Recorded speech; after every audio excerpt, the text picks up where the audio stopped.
Okay, everyone. Welcome tonight. Is this working? We're going to get started. If I'd ask everyone to please find their seats, we will call this meeting to order. Please note the board met in executive session to consider matters regarding collective negotiations pursuant to Article 14 of the Civil Service Law, the Taylor Law, and proposed pending or current litigation. With that, I would like to invite everyone to please stand and we'll recite the pledge. I pledge allegiance to the flag of the United States of America and to the republic for which it stands, one nation, under God, indivisible, with liberty and justice for all.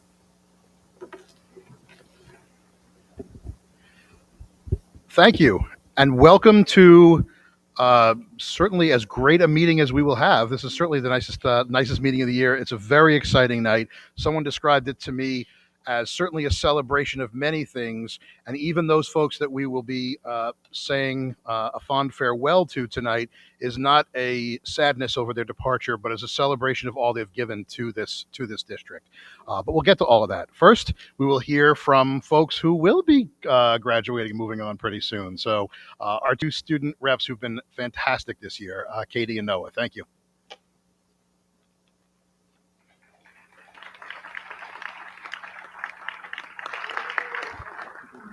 I would like to start off by apologizing for our attire. As I'm sure you could guess, we've come straight from sports night. And so we're very proud to share that the seniors, the class of 2022, has won for the second year in a row. But of course, we don't normally come to meetings like this, so we just did want to explain it. Thank you, Katie. Good evening, everyone. As hard as it is for us to believe, this is our very last board meeting. So we would like to start off by saying what an honor it has been for us to serve as the SGO co-presidents this past school year. We are so thankful to all of you for welcoming us to your table to share everything that has happened at the high school this past year. Coming to these meetings has been an honor for us, because not only do we get to report on the great state of our school, but we also get to see the behind the scenes of all the hard work that is done with every single student in the district in mind. It really has been an incredible experience for us.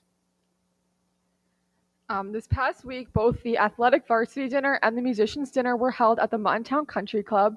They were both very special nights to celebrate the accomplishments of all athletes and musicians, but especially those of seniors. So thank you to everyone that was involved in both of those events for helping make the end of our year so special. Today was the last day of classes for seniors, and we are all looking forward to the senior breakfast that will take place tomorrow.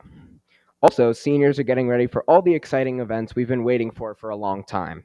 Prom is set to take place at the Swan Club and is set to be a great event we're all looking forward to, while graduation is on the back of the turf, which is set to be a beautiful day. The SGO also voted this morning to purchase stoles for SGO and senior class officers to wear at graduation. Those will be passed down for years to come, a small legacy of sorts for us to leave behind. And finally, we'd like to close by saying that although we are starting a new chapter and are very much looking forward to college, we will never forget our time at North Shore. Noah and I have both been in this district since we were in kindergarten, and our 13 years here have been incredibly special. The opportunities we have had and the experiences we have all had access to are far beyond what we know most kids get to have as high schoolers. It is without a doubt that all of those amazing experiences and excellent academics are in great part to you and to all of our administrators and teachers behind us. So thank you to everyone, and good evening. Hold on before you head out. I think another North Shore alum has a couple words she'd like to share. So, they just demonstrated it today. Katie and Noah are two esteemed SGO presidents. And on behalf of my fellow trustees, we want to thank you for your year of service. So much of our meetings, as you kind of alluded to today, are a little bit dry, a little bit boring, shall I say. The nuts and bolts of running an organization isn't very fun. Contracts, policies, budget transfers, it's all really important, right? All important elements, but it's never the star of the show. But each week, like you did today, I'm going to get teary-eyed because it was really beautiful what you said. You bring information with an energy, an enthusiasm, a levity and a poise, that North Shore poise that all our students just seem to have, that reminds us what it's about. So we wish you happiness and tons of adventures on life's next journey. But I want you to know, and I can say that more than anybody here, that you always have a home at North Shore. So maybe one day we'll see you up here as well. So congratulations and thank you.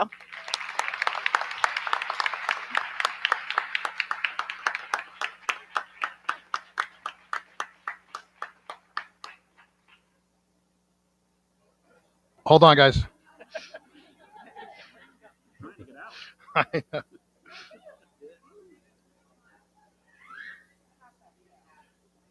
No, terrific work all year, guys. Thank you so much. Thank you.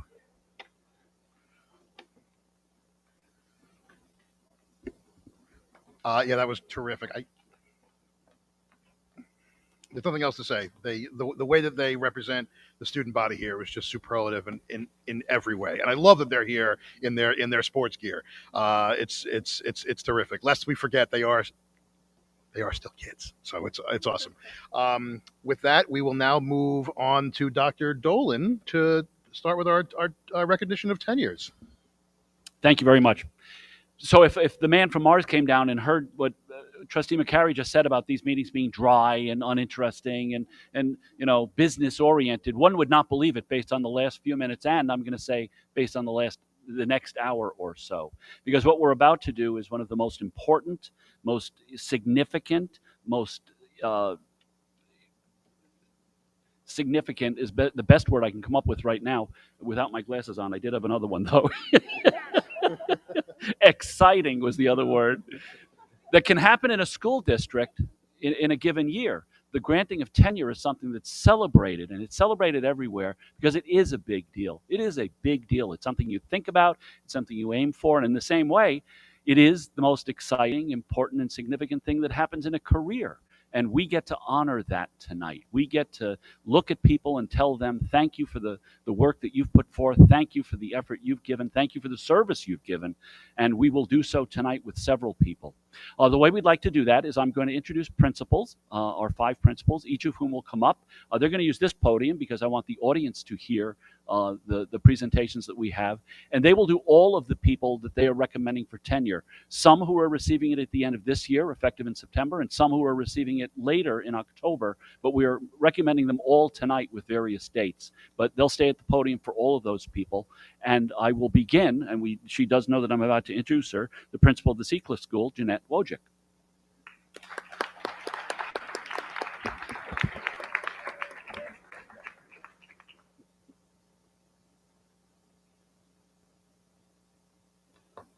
All right. Good evening, everybody. Welcome. So for Seacliff School this evening, the first person I'd like to welcome up is Miss Lisa Daly. And I'd like to ask Miss Anna Aguiar to join me as well, our Director of World Languages. So Lisa, come on up. Yay.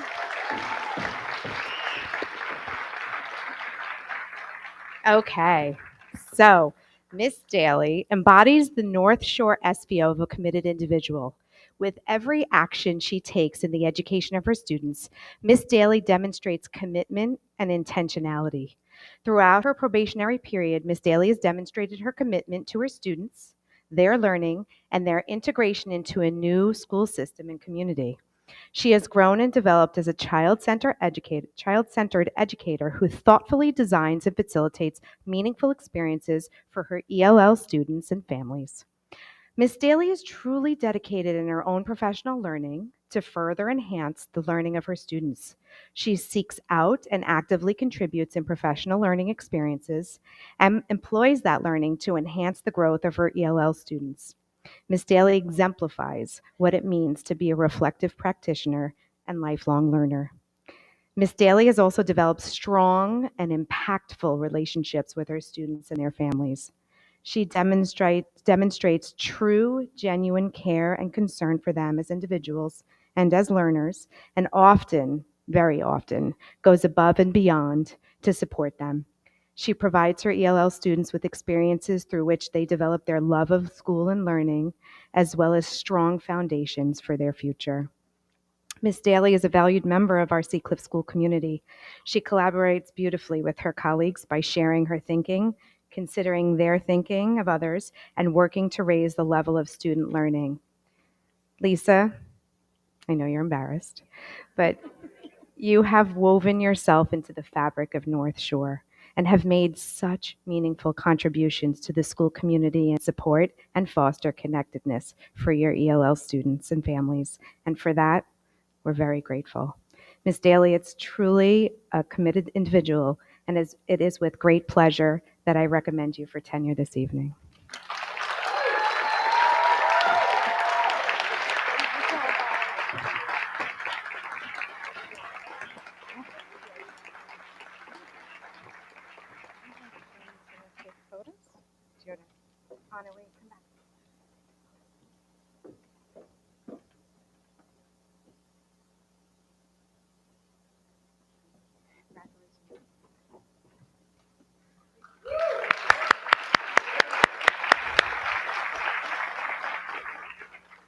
All right, next up is an educator, Ryan Bridgewood. So Ryan, if you would mind coming up. And Dr. Smythe, would you please join us? So I have the pleasure this evening of speaking on behalf of Ryan, but just to highlight Ryan in his versatility, he teaches in all three elementary schools. So I'm representing on behalf of all three. When we wanted to expand our elementary STEAM program, we searched for someone who could engage our students in the exploration of computer science. After a very long search, we found and recruited Mr. Bridgewood, who has exceeded all of our expectations and brought our elementary STEAM program to new heights. Mr. Bridgewood came to North Shore as a new teacher, and over the course of his probationary period, has evolved into a master practitioner. He brings his expertise in computer science to the design and facilitation of innovation and highly engaging hands-on learning experiences for all of our elementary students. As you walk into his classroom, you'll see students huddled together in groups, developing code for their robots, designing websites on their Chromebooks, or investigating how artificial intelligence works. You'd see students immersed in innovative, purposeful, and fun work, honing their skills as collaborators, thinkers, problem solvers, and innovators. You see students developing their passion for computer science, STEAM, and learning itself. You'd see a wonderful, student-centered learning environment. In addition to the assured experiences students have with Mr. Bridgewood in the STEAM lab, he provides opportunities for further exploration of robotics and computer science through recess and after-school clubs like Wonder League. Ryan, you inspire our elementary students to see themselves as engineers and computer scientists, and your work with students truly embodies the North Shore SVOs and advances our district's vision, and for that, we're very grateful. Mr. Bridgewood is an exemplary educator, and it is with great pleasure that I recommend him for tenure this evening.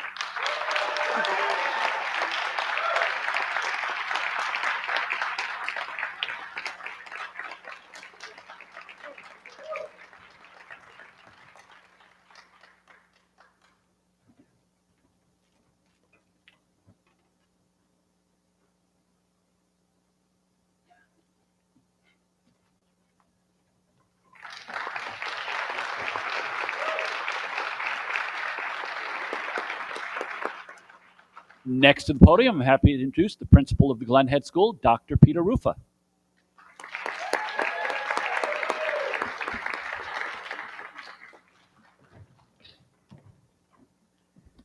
Good evening, everybody. It's an honor to be here because this is a pretty big night for Glen Head. We're honoring quite a few individuals who've worked very hard and have earned their tenure. Former CEO of PepsiCo, Indra Nooyi, believed that it was important to brag about her colleagues.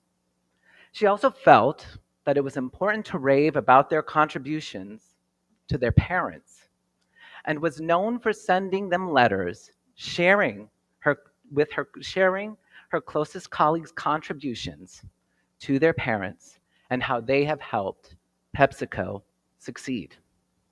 So this evening, my tenured friend, my soon-to-be tenured friends, with the help of some of your significant others, I will be reading excerpts of letters I have sent to all of your parents, bragging about your accomplishments at Glen Head School.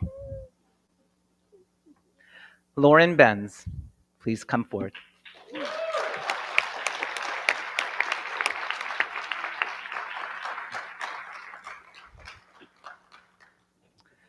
Lauren, I shared with your mom and dad, Mr. and Mrs. Fusco. What has made Lauren's approach to teaching unique is her willingness to take feedback and learn something new. In fact, in just a short period of time, Lauren has become a leader in math instruction on her 4th grade team. During her first year at Glen Head, she worked tirelessly to learn our math curriculum, attended conferences, incorporated feedback from her supervisors. Now, on any given day, Lauren's math lessons are chock full of engaging activities for her students. Her students move from various math stations seamlessly, where they share their thinking with their peers, practice their latest learning, and receive targeted support from Lauren in a kind and patient manner. Lauren started her probationary period at Glen Head with a strong understanding of literacy instruction. Her focus on higher order questioning, supporting student independence, and challenging her students to incorporate greater detail in their writing have only made her instruction in this area more dynamic. Lauren's students are very lucky, to say the least. I am proud to share with the audience tonight, and I was proud to share with your parents. I am recommending you for tenure. Congratulations, Lauren.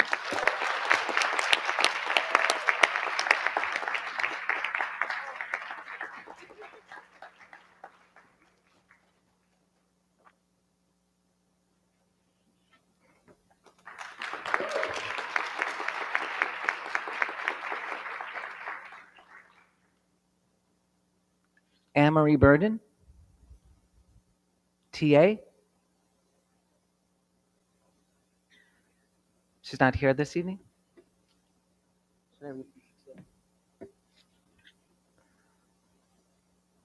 For Anne-Marie, I shared with her family. Anne-Marie is an extremely committed teaching assistant who is happy to do what is ever asked of her. During her probationary period, she has fostered strong relationships with students, demonstrated impressive understandings of teaching, and during the 2021 school year, had her own cohort of 5th grade students that she inspired every day. Anne-Marie throws herself into the role she is assigned at Glen Head Elementary, and because of her willingness to always do what is in the best interest of students, we are a better school. I offer you my deepest thanks for all that you do, and it is a privilege to recommend Anne-Marie for tenure. Congratulations.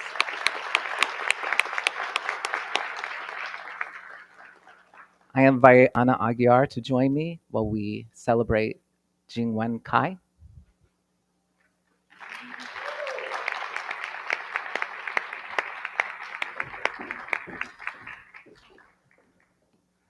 Jingwen, your letter is en route to China.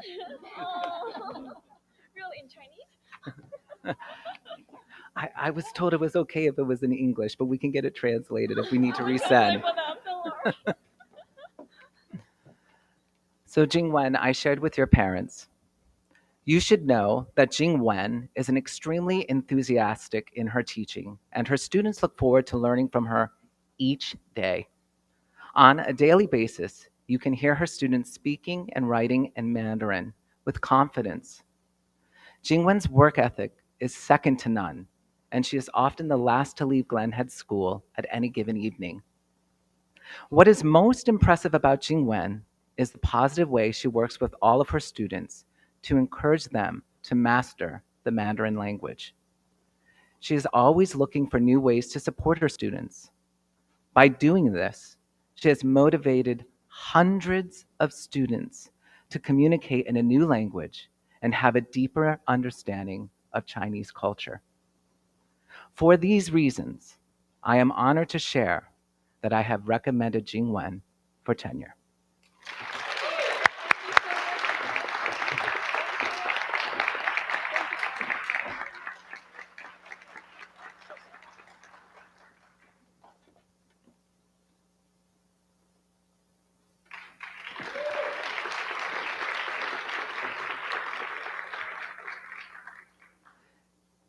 Kirsten Klagnaz, and if Dr. Smythe and Ms. Small would like to join me.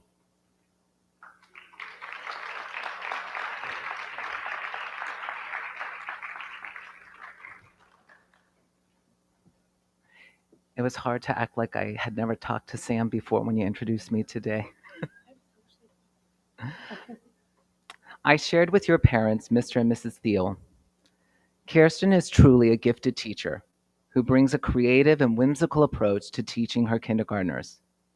Throughout the course of any given day, you can see Kirsten on the floor with her students, helping them write their how-to books, praising them for identifying their popcorn words, or playing a fun math game to build their number sense. What is most impressive about Kirsten's approach to education is the manner in which she works with those students who may learn just a little differently. She is able to differentiate her instruction so that any child in her class can access the curriculum and meet her students where they are behaviorally with understanding, empathy, and kindness. Kirsten makes the difference in children's lives each and every day, and due to this fact, I am honored to recommend her for tenure.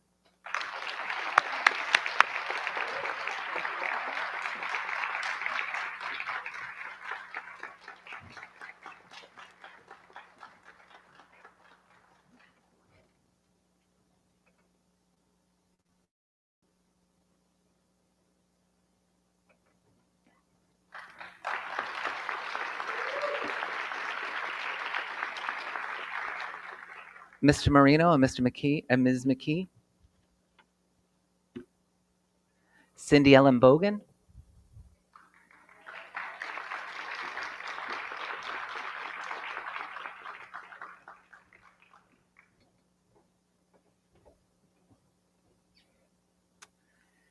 I wrote your mom in Bayshore.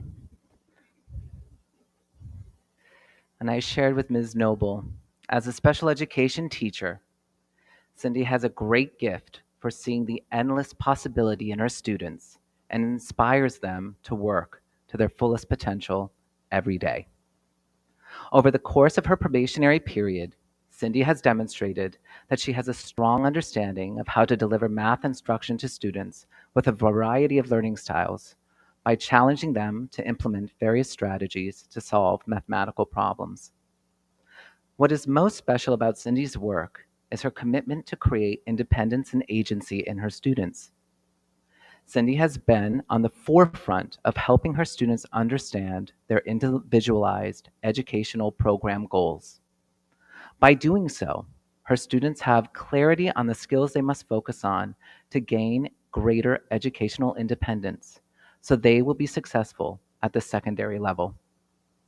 For these reasons, and for many, many more, I am so proud to have recommended Cindy for tenure.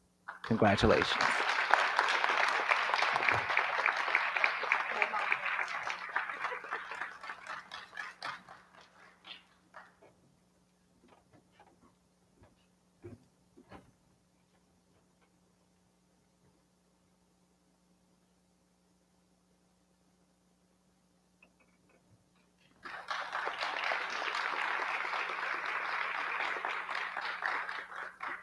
Ms. Hackman.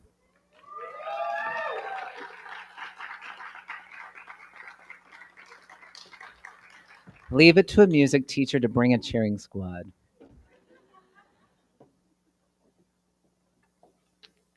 So Whitney, to your mom and dad, I shared.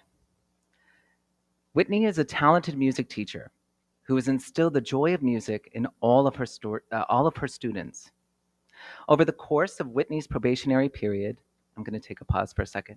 Ms. Rodriguez, would you like to join us?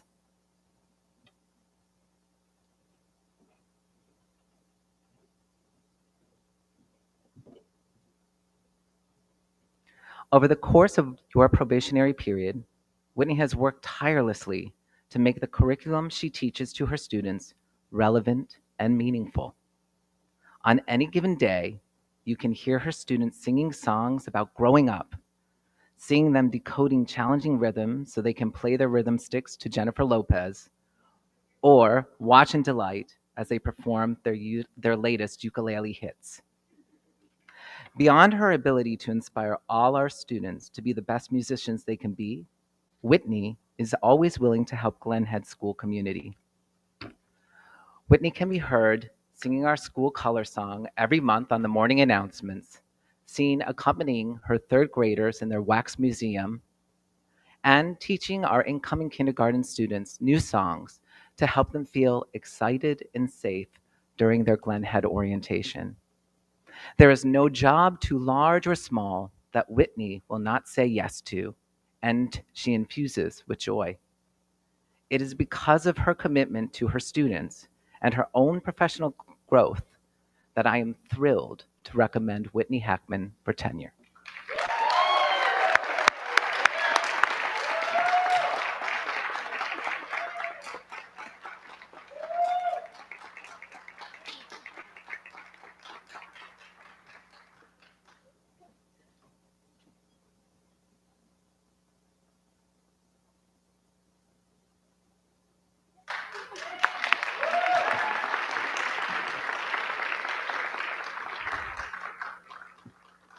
Jonathan McCrum, and if Amy and Chris want to join me.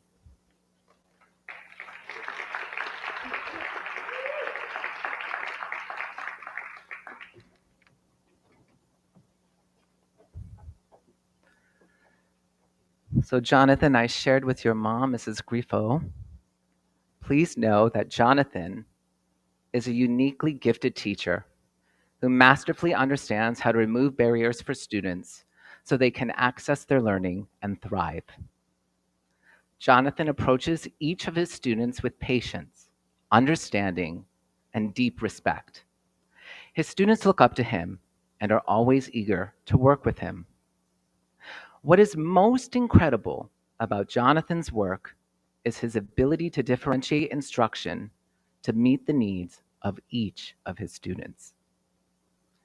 Jonathan will make use of assistive technology, use strategic grouping, or simply give of his time before school, during lunch, or after school, all to support his students' academic success. It is for these reasons, and so many more, that Jonathan is a deeply respected and sought-after teacher.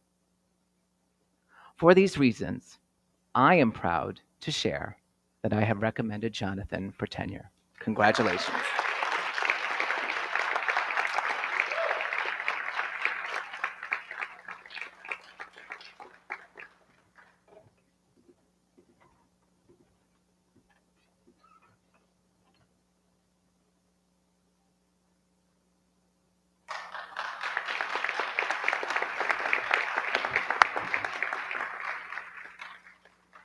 I told you it was a big night for Glen Head. Christina Michelnock. Miss Small, would you like to join us?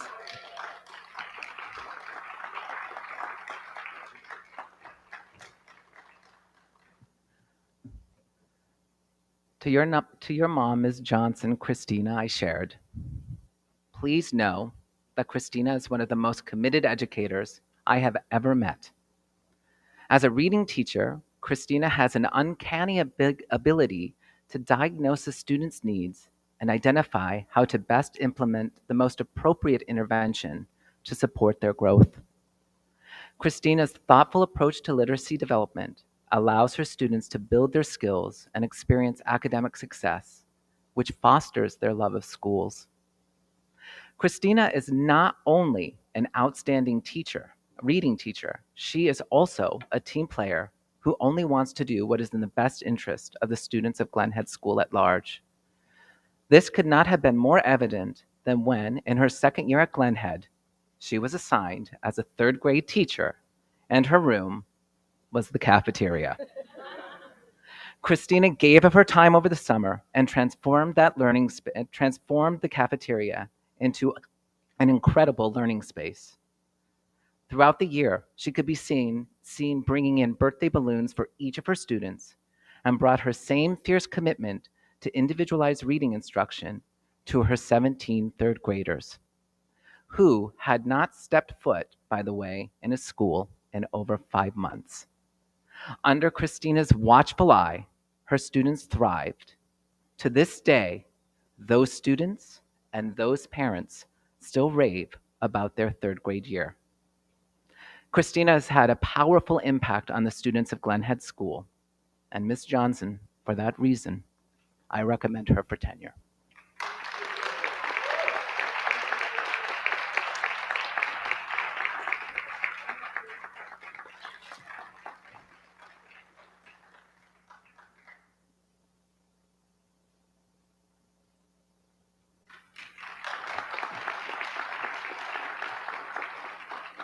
We have one more, Allison Stork.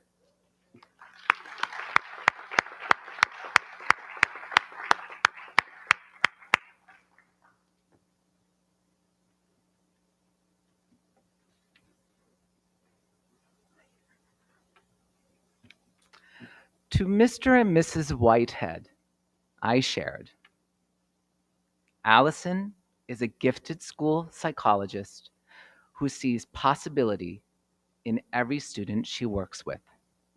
She is kind, compassionate, and always willing to help a child or colleague in need. She is deeply respected by our families and staff, and our school is better for her talents.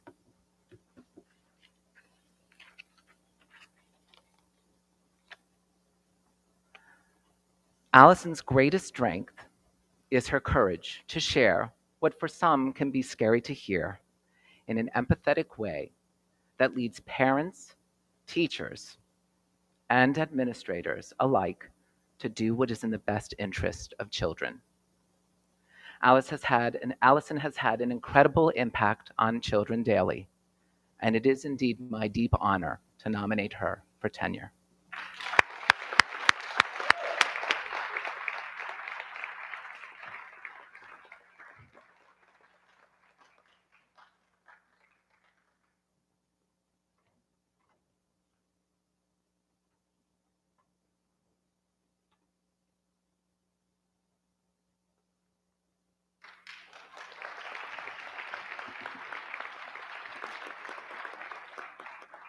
Thank you, Peter.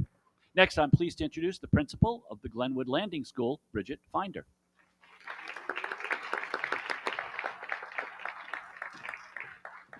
All right, well, that's a hard act to follow because can I have Dan Doherty join me with Carolyn DePretta, please?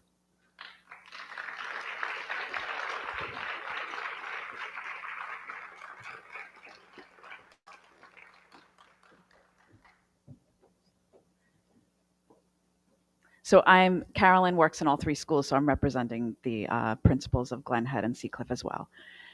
Carolyn DePretta is a school counselor who provides support and teaches lessons in all three elementary schools.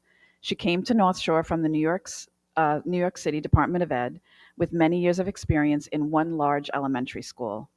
Spreading yourself across the three elementary schools is not an easy task, and somehow Carolyn does it with ease. She is always only a phone call or text away and comes to the rescue of the students, parents, and especially the principals. She provides our community with guidance and support, assisting students and parents so they can navigate any problem with confidence. The students view her as an advocate and a trusted adult in the buildings. Along with her director, Dan Doherty, she created a comprehensive curriculum that provides students with strategies to help through academic, personal, and social pressures. In addition to teaching each and every K-5 student in the district, she shows initiative and has brought many wonderful programs to our schools. She's taken on the lead with the implementation of Ruler across the three schools and is an active participant in our Social Emotional Strategic Planning Committee and many district-wide committees such as Wellness.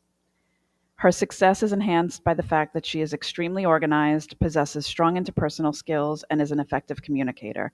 It is without hesitation that we recommend Carolyn for tenure.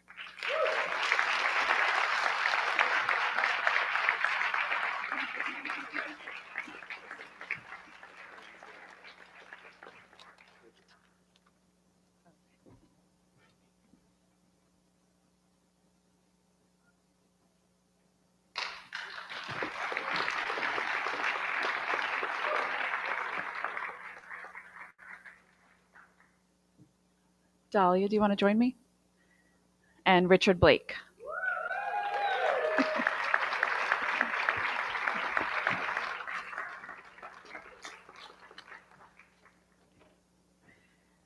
Richard Blake is a band teacher at all 3 elementary schools. Again, I'm representing the other 2 principals as well as the band director at Glenwood Landing School. Through his work with students, he has demonstrated his understanding that teaching is a science and an art form. He has taken his natural ability to teach to the next level by being intentional in every instructional move. He engages his learners in thinking, not just performing. His classroom is a place where learners feel comfortable taking risks because he has cultivated a caring and supportive learning environment in which students are provided feedback. He inspires and motivates students to learn and demonstrate commitment to music. He contributes to the positive climate in the buildings by playing music often and having a smile on his face always. We recommend Richard for tenure for these and many other reasons.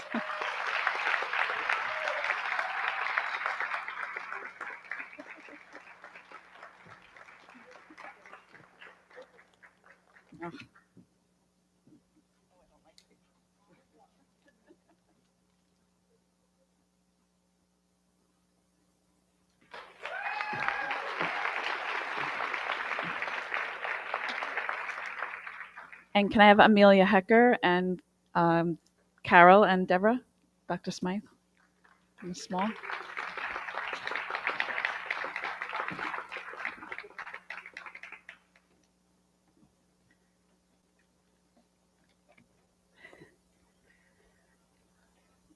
So this is Amelia Hecker. She's the regular education teacher in a 2nd grade integrated co-taught class. She was a teacher and literacy coach in the New York City Department of Ed before making her way to North Shore Schools. But before working here, she was an active parent and continues to be at Seacliff School. And she is a valued participant on many district-wide committees. Amelia's classroom is a place in which all students feel calm, cared for, and well known. She uses her deep knowledge of her students in order to provide the correct level of support and challenge. When students enter her classroom, they feel loved and supported, but also pushed to soar academically and socially. She forms strong relationships with her students and their parents by effectively communicating. Amelia brings out the best in all learners. She builds students' metacognition by having them reflect on their own learning process. Students are provided with choice and work closely with their classmates. Amelia is a collaborative colleague valued by her students, parents, and faculty, and for these reasons and many more, I recommend Amelia for tenure.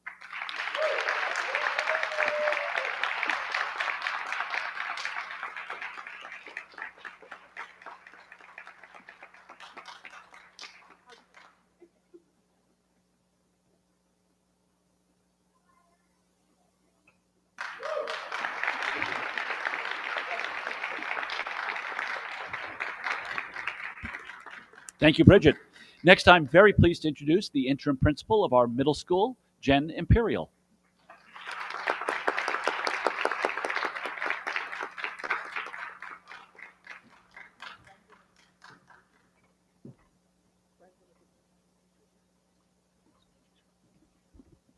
Good evening, everyone. I am very excited to be here tonight. Our teachers truly are at the heart of what makes our school special. They're with our students every single day. And this is a really exciting moment to be granting them tenure. So I'm going to start with Miss Alicia Izat and Miss Anna Aguiar.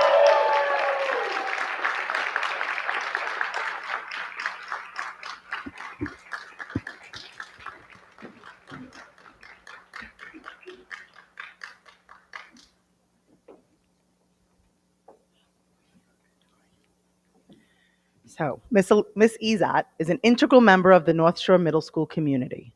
Her whole child approach aligns with the middle school E3 motto, everyone matters, everyone cares, and everyone learns.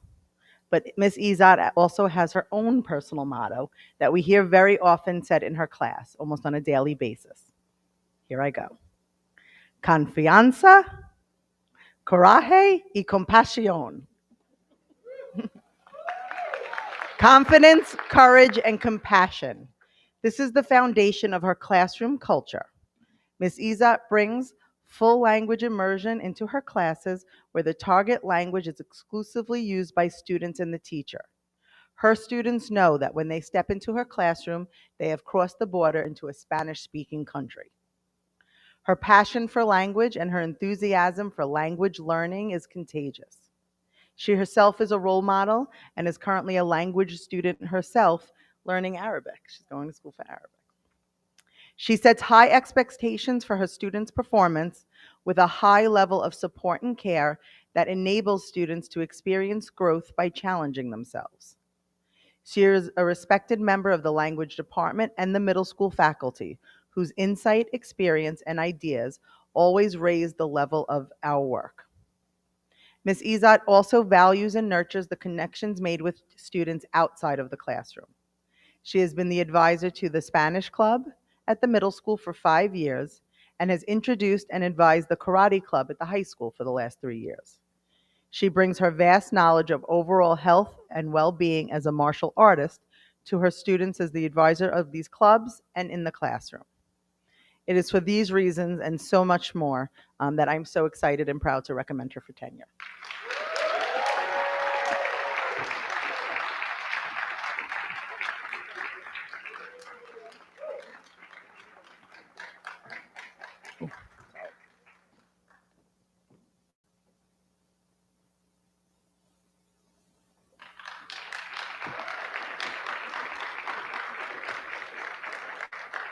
If I could have Ms. Ritter, Mr. Gordon come up, and we are going to collaboratively speak about Ms. Nina Livingston.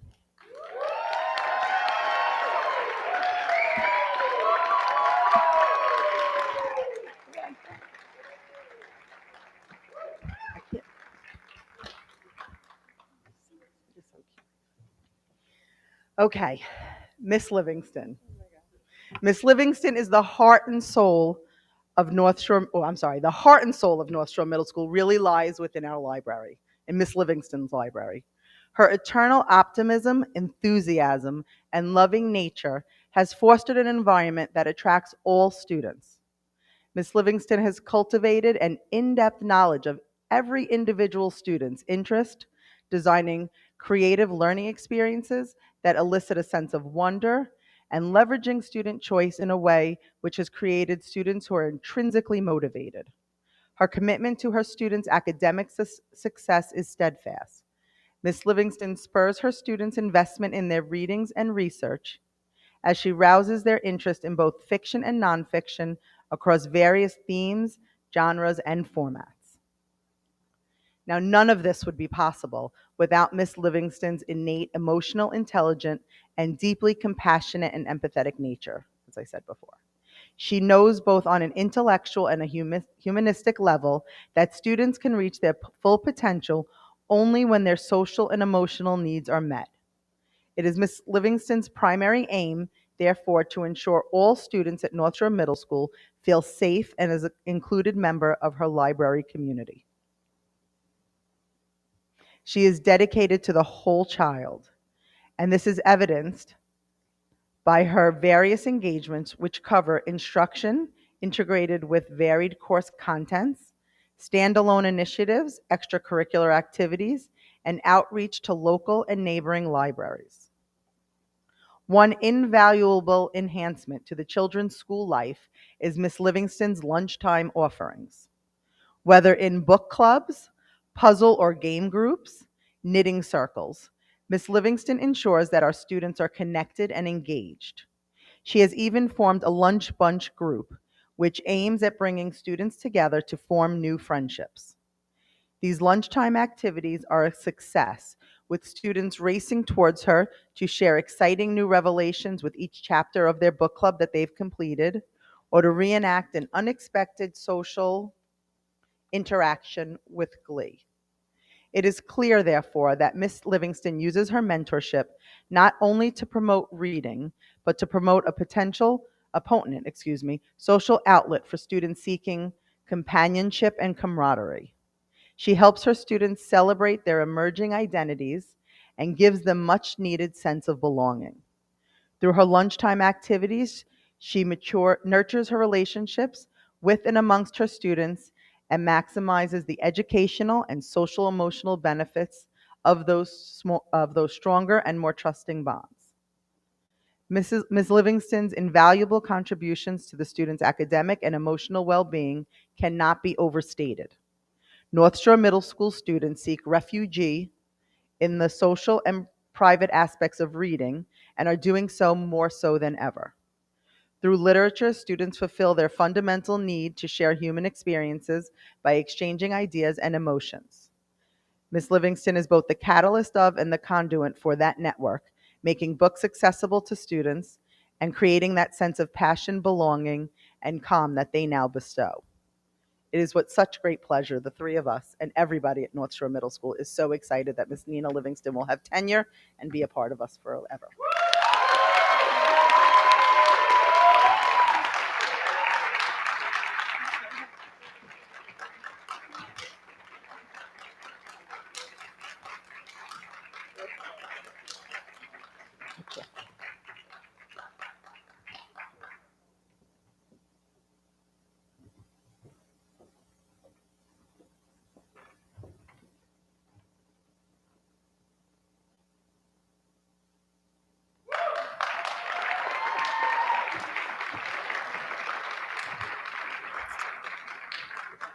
Ms. Rodriguez? Ms. Rodriguez? We are now going to celebrate Ms. Caitlin Mallon.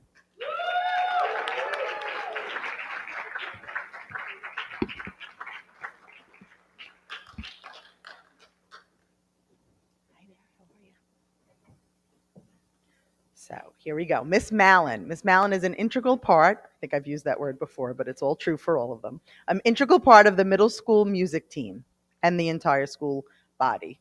But her kind disposition has helped her foster a caring community in the band ensembles and her music classes, creating a learning community in which students feel safe to take risks. Miss Mallon possesses many talents that she has brought to North Shore Middle School. In addition to being a musician, she is a visual artist and a technical genius. She is a creative thinker who incorporates all of her talents into her lesson designs and working with students. She is not afraid to take risks in her lessons and try new methods of teaching. She models these district-shared values of innovative thinking, problem solving, communicating, and collaboration for all of our students every day. Ms. Mallon has developed positive relationships and has fostered the love of music outside of the classroom as the advisor of the Jazz Club and the Ukulele Club, which she created. Ms. Mallon not only teaches music, but does so much more outside in the middle school. She embodies the ethos of E3, and her passion towards this mission has been shown as she has led committee work on planning and preparing for the E3 days, which have been made bigger and better by her talents alone. Ms. Mallon is a reflective practitioner and has that growth mindset. She is always seeking feedback and asking thought-provoking questions of herself and to others to improve her practice. I look forward to seeing the continuation of Ms. Mallon's positive impact on North Shore Middle School, and I'm happy to recommend her for tenure.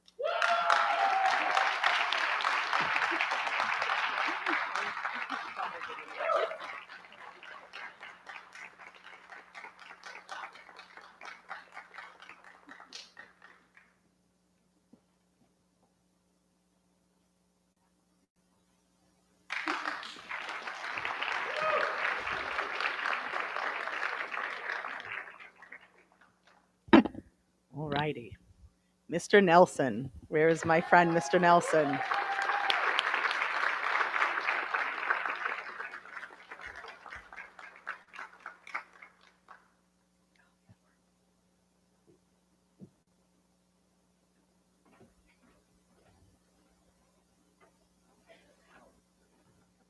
Ready? Okay. I have been given many gifts this year with the opportunity to be the interim principal at North Shore Middle School. But one of the greatest of those gifts has been the opportunity to collaborate and partner with Mr. Brendan Nelson. And while he has been certainly a gift to me, he is a gift that keeps on giving to the entire North Shore Middle School. Mr. Nelson came to the North Shore schools with the educational experience of both a social studies teacher and a school counselor. His success as an assistant principal can be attributed to both his strong understanding of teaching and learning and the connection between the importance of students' social and emotional well-being. Mr. Nelson is a trusted partner and advocate to parents, students, faculty, and staff. He is passionate about his work and is committed to developing and nurturing relationships amongst all the constituent groups with which he works with, which promotes the positive learning environment. He has repeatedly shared with me his sentiment of how kids feel is how kids learn. And it is amazing to watch Mr. Nelson interact with students as he walks through the hallways and visits classrooms on a daily basis. This is not an exaggeration. Mr. Nelson knows every student. He knows details about their interest, he knows their challenges, and he knows their successes. He greets them by name and adds personal touches to every one of them as he speaks to them. He ensures that all of the students at North Shore Middle School are well known. Mr. Nelson's belief that structure, boundaries, consistency, and interpersonal connections contribute positively to a student's ability to feel secure. He is thoughtful and mindful of the whole child when addressing any situation. He is a key participant on the district's Social Emotional Learning Committee and School Avoidance Task Force. Mr. Nelson leads weekly student support meetings consisting of mental health professionals, school counselors, other administrators, teachers, and staff to create appropriate and personalized plans to address the needs of students. Mr. Nelson works wonders with families as he counsels students and their parents to view all scenarios as teachable moments and opportunities to positively impact the student's behavior, attitude, and future growth. Mr. Nelson is caring and ensures the dignity of all students is always preserved. The students at North Shore Middle School should continue to benefit from the joy and cheer Mr. Nelson brings on a daily basis. You can see him singing in the hallways with our school ensembles, jumping into band rehearsals and playing his instrument, sending out and sharing the results of fun student surveys like what is your snow day ritual, what are your favorite Super Bowl snacks, and celebrating student successes and promoting positive behaviors with his Good News Fridays. It is for these reasons and so many more that North Shore Middle School and the North Shore school community as a whole is very fortunate and lucky that Mr. Nelson is being recommended for tenure.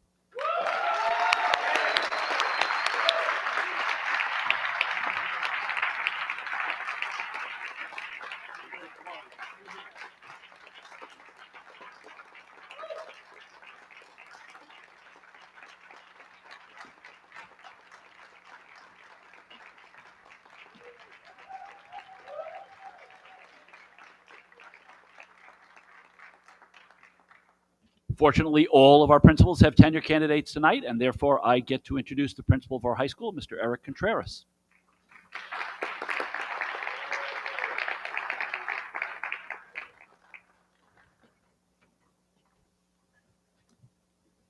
So I'd like to call Mr. Tyler Bianco, Mr. Steve Minshall up here.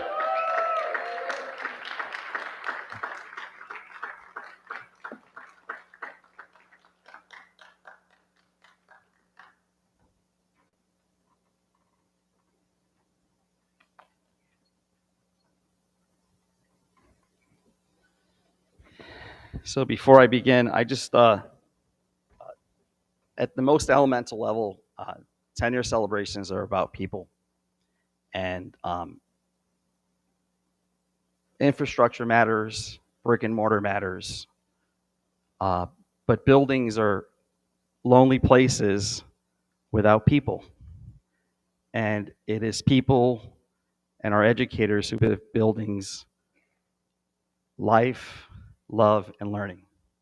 So I have two people to celebrate that bring our building and give it a lot of life, love, and learning. So I will begin with Mr. Bianco. And I thank Mr. Steve Minshall on our collaboration on this message. So to enter Mr. Bianco's class, your class, sir, is to enter a kaleidoscope of science, a wonderland, a rich journey of learning, a place where magical discovery, theatrics, and yes, there's a lot of theatrics, video, music, and hands-on activities bring physics to life. For indeed, you, Tyler, capture the crux of your discipline, the science of moving objects. Your class is certainly always moving, dynamic in both the physical and the cognitive sense. In your class, students are standing on chairs, dropping balls, imagining they're in outer space, and actually you also imagine you've been in outer space, flying in the air, or getting charged up, and I mean that both literally with the Van der Graaf generator. We're truly lucky to have you here at North Shore. We're truly lucky you came to us 4 years ago. You fit into the North Shore culture immediately because you're a lifelong learner, but you're also a lifelong mentor. It is difficult to express the help that you've given students, colleagues, and us as administrators over this last 4 years. You're always willing to run workshops to teach new digital learning platforms or help set up equipment for live streaming student events. You are extremely reflective, and casual suggestions or feedback, even when in the hallway, always make it back to your classroom.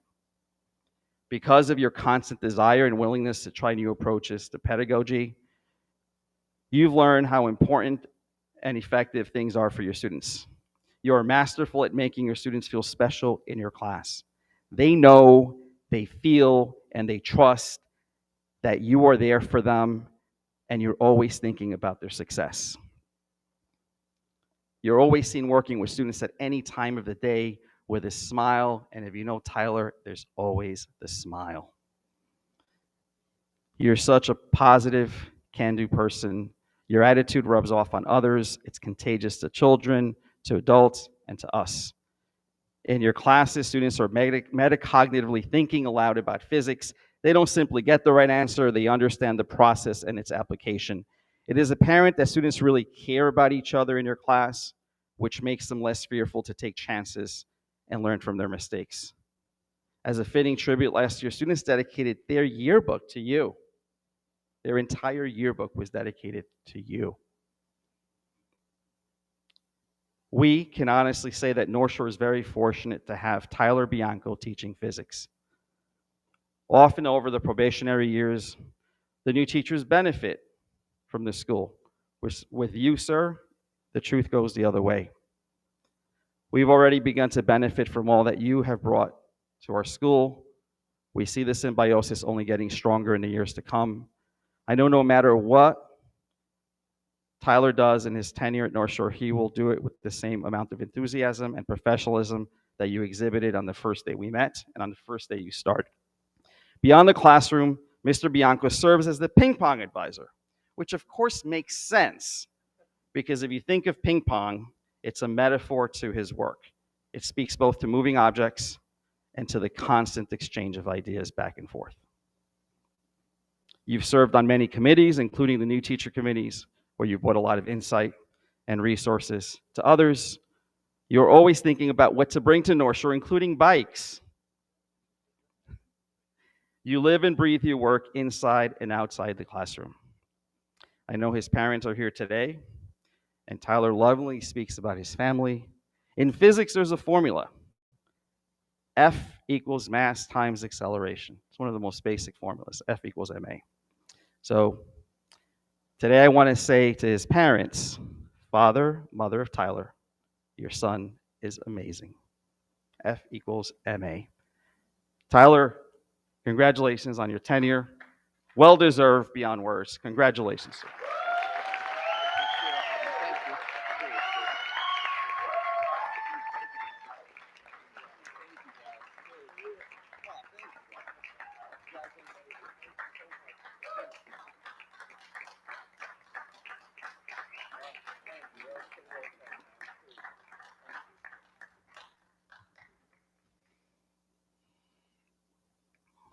Next, I will call Dr. Carrie Titone.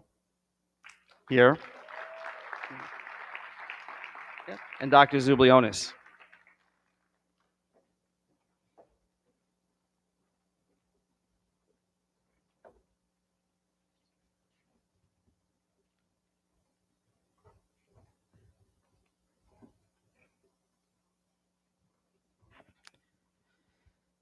Running a high school requires constant close attention to a lot of moving parts. Thinking about long-term systems, responding to real-time, immediate needs, and coordinating the implementation process with all its intricate details. The only way that school leaders and districts and assistant superintendents and soon-to-be superintendents can do this is by having uniquely gifted and talented educators and leaders who can do this work. At North Shore, we're lucky to have Dr. Titone in this role. In her service and leadership supporting our IB program, our AP program, our summer programs, and now our dual enrollment programs. She brings excellence, meticulous planning, always contingency plans, efficiency like I've never seen before, and beginning to end quality implementation to everything that bears your signature, Dr. Titone. And many things do indeed bear your signature. These include you've been coordinator of the summer program, creating a broad range of engaging outdoor and indoor learning experiences for both primary and secondary students. It was your work during the summer program that gave us a strong template for outdoor learning during COVID. Thank you. As director of AP and IB, you support programming, staffing, policies, assessment, responding in real time to the numerous and ongoing policy updates for both programs, and they are endless. Every year, you complete a comprehensive data analysis of student achievement data in AP, IB, soon dual enrollment, identifying patterns, areas of strength, improvement, including preparation for many, many reports. I really don't know how you do it all. You supervise across multiple areas, 44 teachers in 56 courses of AP and IB, including formal and informal observations. You undertook a Herculean critical analysis of our AP IB program with a diligence and an ethical lens like I've never seen before. You've chaired many subcommittees, including our Teaching and Learning and our Equity Committee and our Shared Valued Outcomes Committee. You coordinated with subject area directors and teachers in the development of our high school budget. We do one budget, you do many. Utilize student data in order to project future enrollments and course offerings in AP and IB. You facilitate and organize professional development and training for faculty in AP and IB techniques, best practices, and approaches to teaching and learning. You lead interdisciplinary planning across many content areas, and you provide emotional support to our students managing workload around many, many classes. And the list goes on and on and on. Just in AP and in IB, you supported this year alone, and you do this every year, almost 600 AP exams, over 300 IB exams.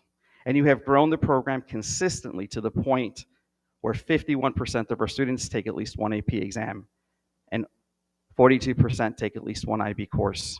This is a point of pride that I have not seen in any other school I've worked in. That's your work. Carrie can support par excellence numerous systems of implementation serving hundreds of students a year, but she's also always there for the individual support, counseling, and celebration. She keeps balloons in her office and snacks for kids. She sits elbow to elbow with students to help them individualize, and we pride ourselves on the individualized plans at North Shore. She sits with students to help them individualize their plans. She celebrates and motivates them, be it October posters throughout the school or the TV screens all over our school. When a student was going to spend a year in Japan, she reached out to the school in Japan to figure out that there was a seamless transition. When a student misses an exam, she works to bring the exam literally to their home. Going above and beyond is modus operandi for you, Dr. Titone. No one person or challenge is too small, and no task is too big for you. You are ethical, you're hardworking, you're smart, and you are sincere in all your work. We are lucky to have you at North Shore, and Dr. Zublionis and I are lucky to have you here and commend you and support your tenure. Congratulations.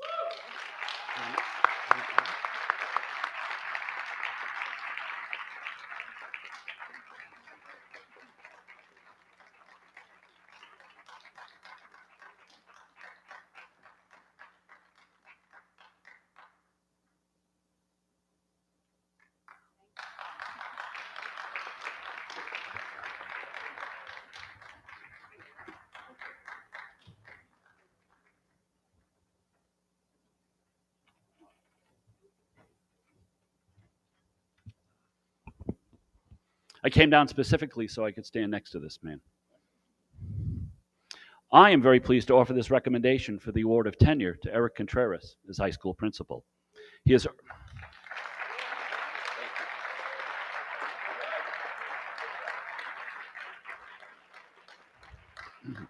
earned this recognition and appointment. The work he has done at North Shore High School has been to take an excellent school and enhance it. He would be the first to credit his administrative team and faculty, and they are an excellent group. However, Eric has lent a leadership style and set of skills that have brought appropriate acclaim to the school and reminded everyone of all that this school offers. The positive impact he has had on North Shore High School is palpable, and his legacy will be far-reaching.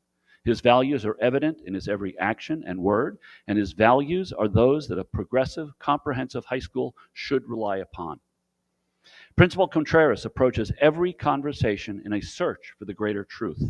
He asks questions, pushes back a bit on answers, and always contributes to those conversations in a meaningful way. A conversation is an apt metaphor for his leadership style, as Eric engages with every constituent, always in the hope of making a situation better and always more beneficial to students. For it is students, his students, who he sees as his primary reference group, and they are the focus of his efforts. Eric has very quickly become the recognized leader of the building he supervises, and he enjoys the respect of his staff, faculty, administrative team, students, and parents. On a somewhat personal note, Mr. Contreras and I quickly discovered that we both believe in the same secret ingredient when it comes to education. It is not often cited as necessary, but we both agree that love is required of us in our positions. That affection for students, for content, for learning, for the well-being of the entire school community can take various forms, but the root is the same, and Mr. Contreras evidences a love for what he does daily. I'm immensely proud to make this recommendation that he be awarded tenure as high school principal with an effective date of July 1st, 2022.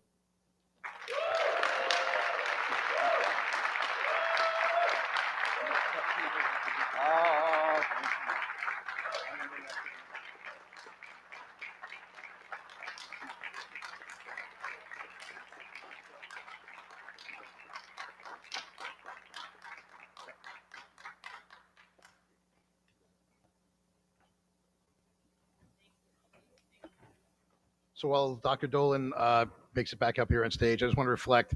There's so many things to love about tonight. I love hearing our administrators speak about their tenure candidates. I love seeing the joy in the faces of our tenure candidates. It's nice to be in a somewhat post-pandemic world where everyone's smiling, but when they can actually hug, you all come up here, you're smiling when you start, but when you hug and you close your eyes and you embrace that person that you work with, it's such a great reminder of what it means to be part of this Viking team. And you are now part of this Viking team. We are thrilled to have you. And this is just a great night. So again, I was standing, I'm going to stand for all of our tenure candidates.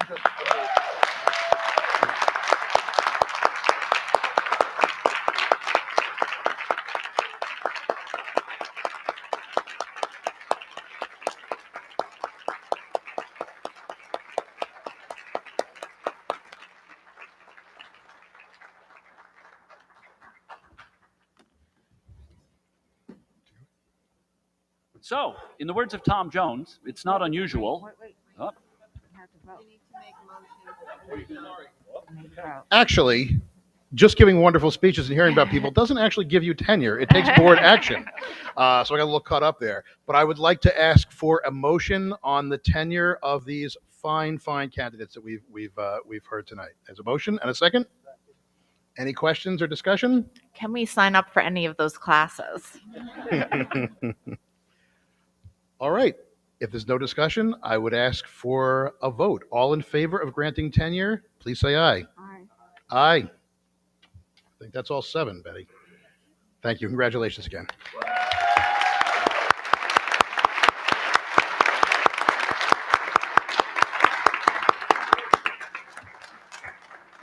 So, as you may have heard before, in the words of Tom Jones, it's not unusual to celebrate tenure and retirements on the same evening.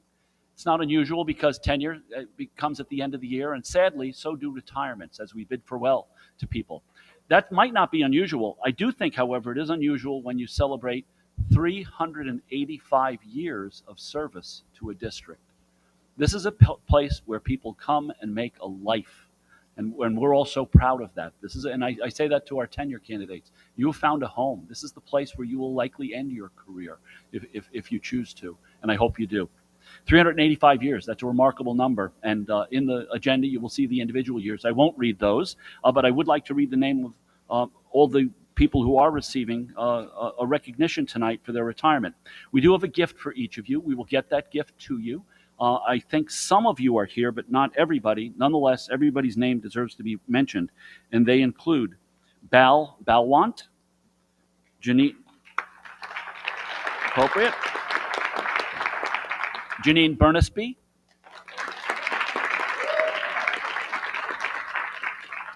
and by the way, if anybody is here, we did get some RSVPs, but if I miss anybody, please stand up and yell and let us applaud you in person, okay? Diane Bunce, Jose Cruz, and this number I will mention, Rob Hurt, 30 years of service. Denise Ainella, Joyce Izzo, Patricia Lurch, and Pat, you might be here. Are you here, Pat? If she's not here now, you will see her later at the reception. All right, I think she's doing work getting ready for the reception. John Mouse, who I believe is here. John.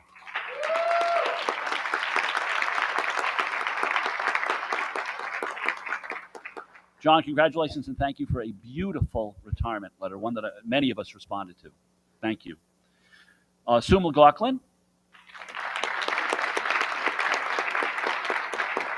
Jean McNamara. Joyce Reimels. Karen Stern. Another remarkable figure, Pamela Weingart, with 34 years. And Kathy Yu. And I believe there is one other person we'd like to mention, but I'm going to turn that over to Trustee Jones. There is one more, and thank you, Dr. Dolan. I appreciate this opportunity. The other retirement that we unfortunately have to recognize tonight is our dear friend Olivia Blatzy.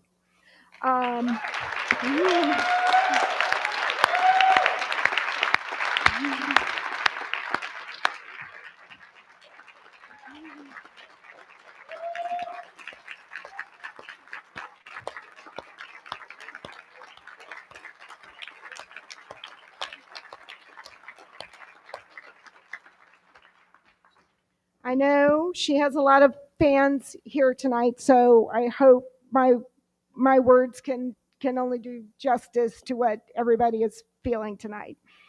Olivia has given us so many years of her hard work and devotion to the district, to our students, and to everyone in this community. The financial auditors sing her praises. The school lunch program auditors swoon over the fresh food. The municipal markets anxiously await her latest offerings. Everyone wants their kid on a North Shore bus. Yes, the job is that vast. Construction projects, change orders, abatements, contracts, bids, transportation, food service payroll, purchase orders, audits, reserve funds, budget after budget after budget, pilots, tax caps, TANs, bans, bonds, refinance, municipal leases, and LIPA.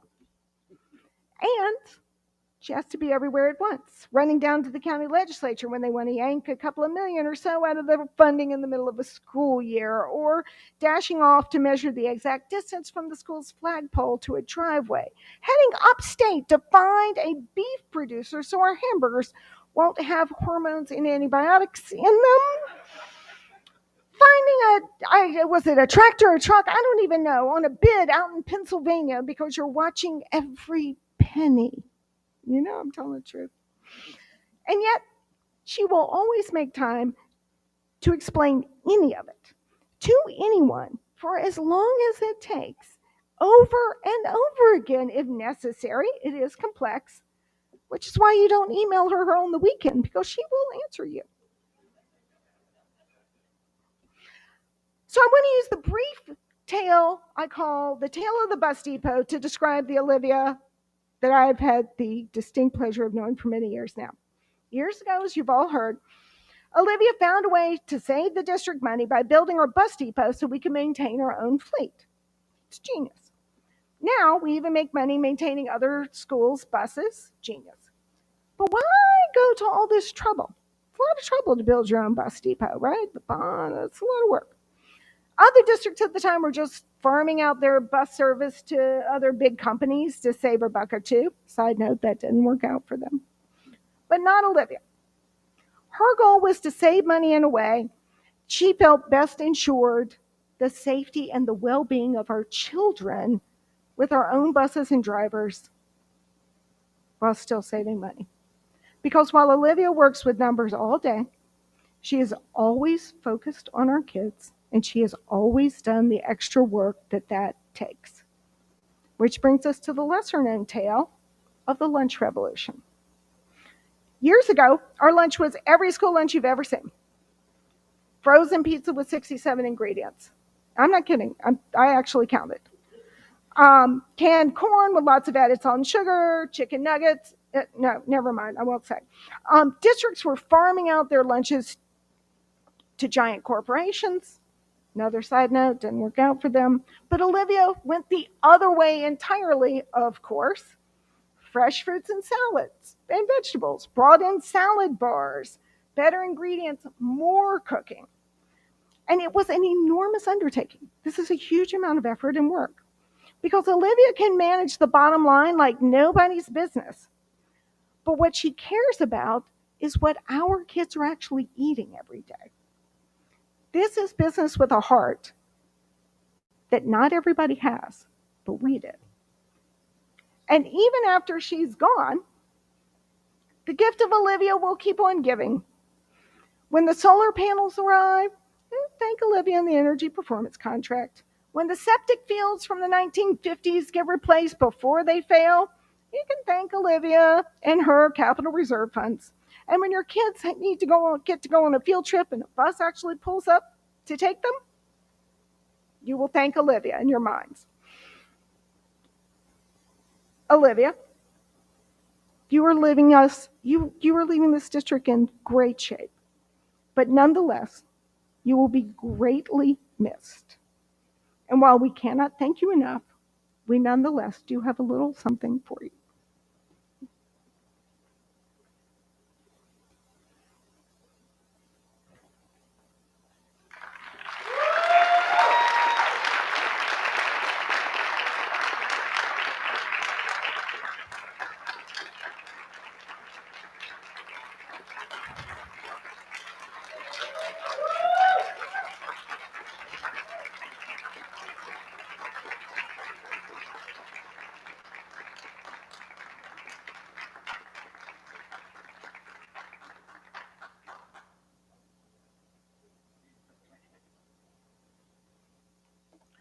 Olivia, I thought I would say a couple extra words, but Sarah, you covered it all. Except just to recap and say how absolutely indebted we are for not just the quality of your work, not just the diligence of your work, but again, as Sarah mentioned, the connection between understanding what you do affects each of our kids every day. And that you never forget that when you're looking at numbers, when you're making charts, when you're going through all these financial parts, you recognize you're not making soap here. You're making kids and you're making their futures. And it's so special. And you have always kept that at the fore. And so we are very indebted to you, and we're going to miss you terribly, terribly.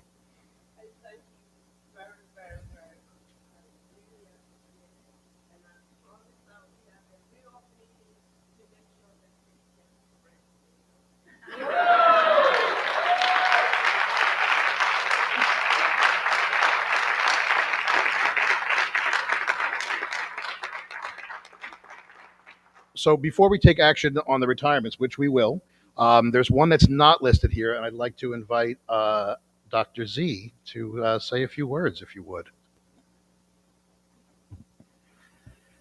Thank you, President Lamar. This is a challenging time for us. We're losing my friend to the right, my right, and my friend to our left, Dr. Dolan, who I never called interim superintendent because, Tom, it has felt like you have been here for a long time. So long that I know when I start saying nice words about him, he's going to start doing this, because he is one of the most humble people I've ever met, which is pretty remarkable given who he is and what he's done with his career and will continue to do, no doubt, in a very lucky district. If there's one lesson that I've learned about athletics, education, musical ensembles, and business, it's that leadership matters. The tone that is set by a leader trickles down to the rest of the organization. We learn a lot from leaders in our lives, whether that leader is a parent, a teacher, a principal, superintendent. But perhaps the title that best sums up the best leaders is the term coach. To coach is to inspire, to motivate, to strengthen, to unify, and to help succeed for others. True coaching, as true leadership should be, is always about those you serve. When I think of the coaches I admire, Nick Saban, Joe Torre, our North Shore coaches, of course, Ted Lasso, I'm amazed at how they balance individual and team success at the same time. We have all had the good fortune of having Dr. Dolan as our leader over the past year. But the truth is, we feel like he has always been here. After one of the hardest years of our careers for all of us, teachers, board, administrators, we were reborn under his leadership this year. And we were immediately energized in the first week of the new school year last year. His encouragement, his wisdom, humor, humility, kindness, and energy allowed us to find inspiration when it was really hard to come by. It was well known that he supports new superintendents across Long Island. And it's common to hear one of us rookies say, Tom Dolan is the superintendent that we all want to be.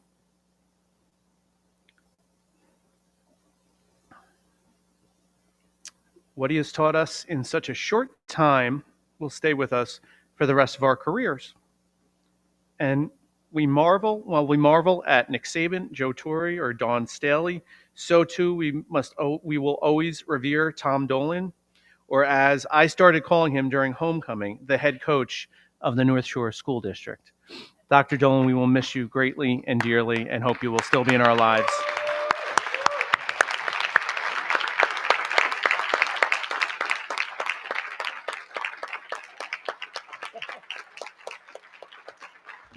And you know, of course, we have something for you.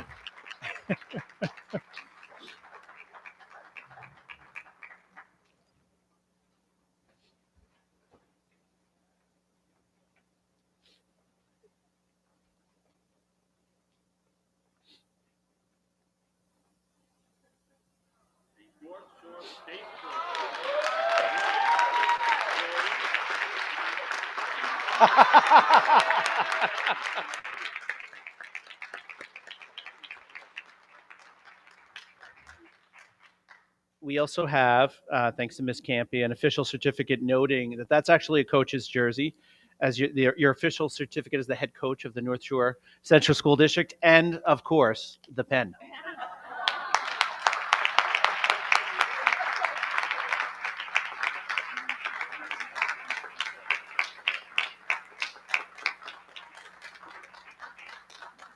So I don't know if Tom wants me to say this, but I'm going to just say it. When we first started here, I joked that he was sort of our Mary Poppins, where you just sort of came down to North Shore with your umbrella, twirled in here, and we the pandemic was still going, and we had a very divided community over the budget, and we were certainly looking for great things from you. And I'm not going to get anyone else any weepy, but I will just say it is extremely rare when you have such high hopes and expectations of someone coming in, and that person then exceeds those expectations, Tom. It has been a special year. You are, above all, something we expect from everyone who works here in whatever capacity that they function. You are a teacher, and you have taught us so much. So, again, Tom, thank you so much.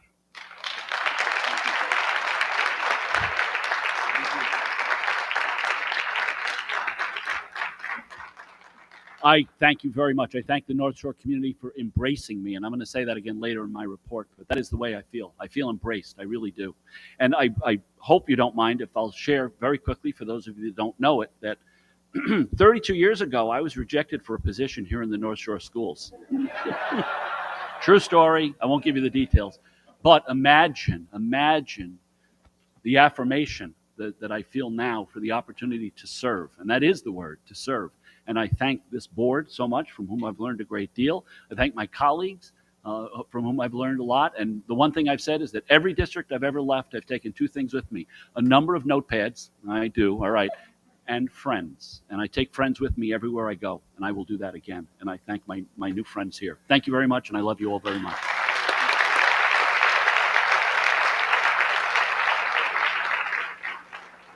So I will ask for an official motion on acceptance of these retirements. Whoa, retirements. Is there a motion? Motion. And a second? Thank you. Any questions or comments? We need tissues. Yeah. All in favor? Aye. Thank you. So I have the distinct pleasure, and also some wistfulness, let's put it that way, of recognizing Trustee Sarah Jones, who has served this board for a long time. Over the course of my time on this board, I've drafted many speeches, but I can't remember a bigger challenge than the one I'm facing now, or at least I faced before I wrote this, because clearly I wrote it in advance, to find the right words to honor Sarah Jones. How do you sum up 9 years of service to this community? 2 as president, 3 as vice president, from someone who has had such an indelible and positive impact on the district. Someone who I barely knew when I first ran for board, but has been in the trenches with me and is now, by any measure, one of my closest and most valued and trusted friends. I know how Sarah would approach it. She would make a motion to remove this line from the agenda completely, because the last thing Sarah wants is to be in the spotlight. That's never for 1 minute been what this is about for her. But I'm sorry, Sarah, that motion might get a second, but it's not going to pass. You've been too important to too many people and had such an impact on the children of this district not to be recognized. If all the people in this community who wanted to thank and honor you came to the podium tonight, we would be here until dawn. But I will try to make it quick. When I asked some past board leaders for guidance, every one of them highlighted your keen mind and your incredible ability to understand school finances from the big picture to the smallest detail. It was echoed by others who added that you have a deep intrinsic understanding of how things work, which is a unique skill in this world. Her mind would work faster than the rest of us. Faster than the rest of her and us. It could sometimes take us to places we never expected to go. And I know exactly what that last point means. Sarah's brain works so quickly, the words can't always keep up, and she just sort of skips ahead. I'll get texts or emails with conclusions to thoughts that I hadn't actually had yet, and I find myself trying to figure out what we're even discussing. Sometimes I figure it out, sometimes I just ask.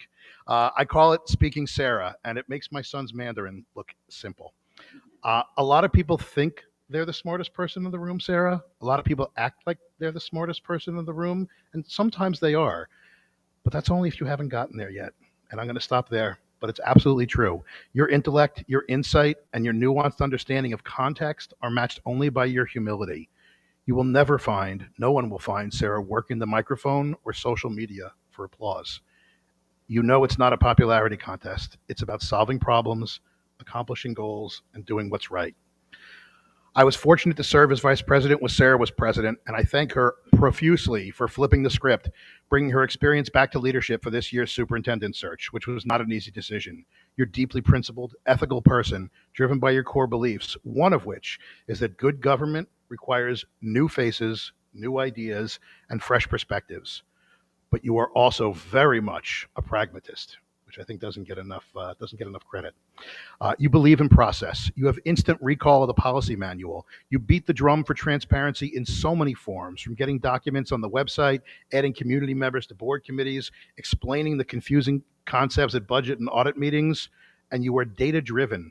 You understand fully that governance by anecdote or hunch is just not responsible. You have to have the facts. One of my favorite moments in this board was publicly poring over the demographic and capacity studies, which resulted in much of the bond work going to the middle school based on utilization rates and enrollment projections. It's wonky, it's dry, but we like it that way. The very first time I heard the words COVID-19, they were spoken by you when it was still buried deep in people's news feeds, just a little blip. I'm sure my response was something like, yeah, that sounds terrible, but don't we have bigger problems to deal with than some virus outbreak on the other side of the planet? You didn't see everything happening, but you knew there was a crisis coming, and you knew it would take tremendous planning to get ready. I'll never forget that call we were on with Dr. Girizzo, and the three of us with very different perspectives on the information that was available for us, working to ensure that all the students would be ready to pivot to remote learning for just a few days in March of 2020, until this whole thing just blew over. A few days. During the pandemic, you led the charge for outdoor learning, technology support, safely delivering meals to all those who needed them, procuring safety and medical supplies, air filtration, ventilation, CO2 monitoring, and keeping our focus on the well-being of our students and staff. Anyone who thinks we don't go through the budget line by line, looking at costs and revenues with a fine-tooth comb, has never seen you in action. You ask the right questions because you understand what it takes to make a school district run, and you understand that every expenditure is a reflection of our community values. You know all things LIPA, pilots, tax caps, class shifts, adjusted base proportions, and that every budgetary decision we've made recently has to be seen through that prism. And yet you still fight like heck for books and libraries, which are the academic hearts of our buildings. You've earned the respect of our administrators and faculty while challenging them to do their best work. You ask great questions, and as was said, you never let a tax anticipation note get by without ensuring it's needed. As you yourself mentioned it, so I don't have to prove this, but you waded through the trash to get that nutritional information. I didn't even know that, but before I got here, you went through the dumpsters to read those packages, to make your case. Data. You are patient, respectful. You have a great sense of humor. And if anyone out there is lucky, you will hear her inner Southerner come out when you comment, if God is willing and the creek don't rise. It even comes with a South Carolina twang. I'm not entirely even sure what it means, but I do like hearing you say it. You lead with your head, Sarah, but your heart is with the children of North Shore and about the future of our world as a whole. You pushed for that equity study, and you recall it at every opportunity, understanding the obligation we have to every single one of our 2,600 students. It pains you when the data shows that not everyone is sharing in the great success of this district, and that too many of our field kids can sometimes feel disconnected, disengaged, overworked, overstressed, or bullied. You value student voice, and you know that the best type of learning and success doesn't come from rote memorization or teaching to the test, another drum which you beat. I realize I keep slipping into the present tense when I'm talking about Sarah's work. It's going to be very strange that we are just days away from having a board without you. Strange for us. I don't know what you're thinking, but strange for us. I'm going to have to start using the past tense to describe your service here, but luckily for me, our friendship will always be in the present tense, Sarah. People often say that serving on the board is a thankless job. I think that's only true if you're looking for people to say thank you. The reward is in the work, and that's where Sarah Jones has shined. She is the embodiment of good governance, and this community is a far better place because she chose to give so much of herself to our school and our kids. So on behalf of the board, the district, and the whole community, I first want to thank Allison, Kate, and Eli for sharing your wife and your mom with us. We all know the sacrifices that a family makes for this service. And of course, Sarah, we thank you for your tireless effort, the great successes you've brought to North Shore, and for allowing us to recognize you here tonight. Thank you.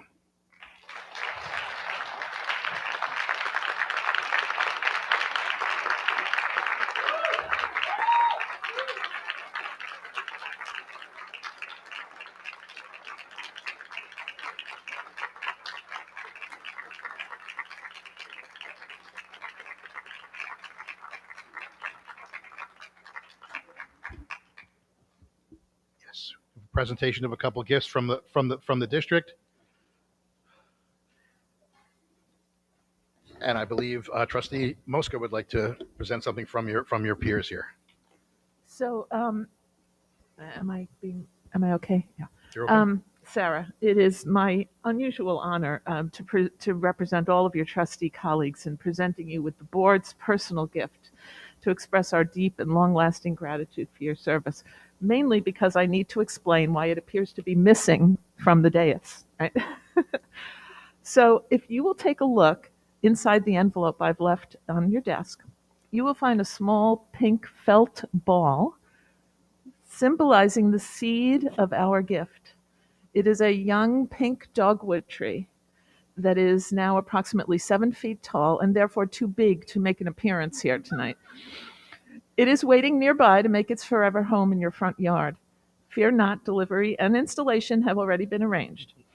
I just want to say that we chose this tree for a few reasons that I'll explain later in the interest of brevity, but the primary reason, to echo something that Dave just said, the primary reason we chose it is because a tree puts down roots and spreads its branches, literally and figuratively, offering itself to its surrounding world. You have selflessly done just that for 9 years on this Board of Ed. And just as a tree's admirers benefit from its quiet but existential contributions to the environment, so our entire community has benefited and will continue to do so for a long time to come from your extraordinary contributions. May you enjoy this tree for many years to come and never forget how much we appreciate you. That is a really very beautiful gift, and I can really only add that it's just been a tremendous honor to serve this district and this community. Thank you all. Thank you. And there's no action required there. Sarah's a free agent now, or pretty soon. You have another couple weeks. But I would like to invite everyone back to the cafetorium to be able to have some refreshments and hopefully celebrate and congratulate many of our honorees tonight. I'd like to make a motion to adjourn, not to adjourn, a motion to have a recess. Is there a second? I'll make the motion for a recess. Is there a second? Okay, all in favor? Let's do it. We'll return in a bit.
Oh my God. Maybe swag me off. Yeah, you don't feel it, right? You don't feel it out there. It's freezing. Mary Ann put on her, she had like a heavy something. I put on my sweater. Yeah. It's so cold.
He could if he were here.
Okay, we're going to restart the meeting in about 2 minutes.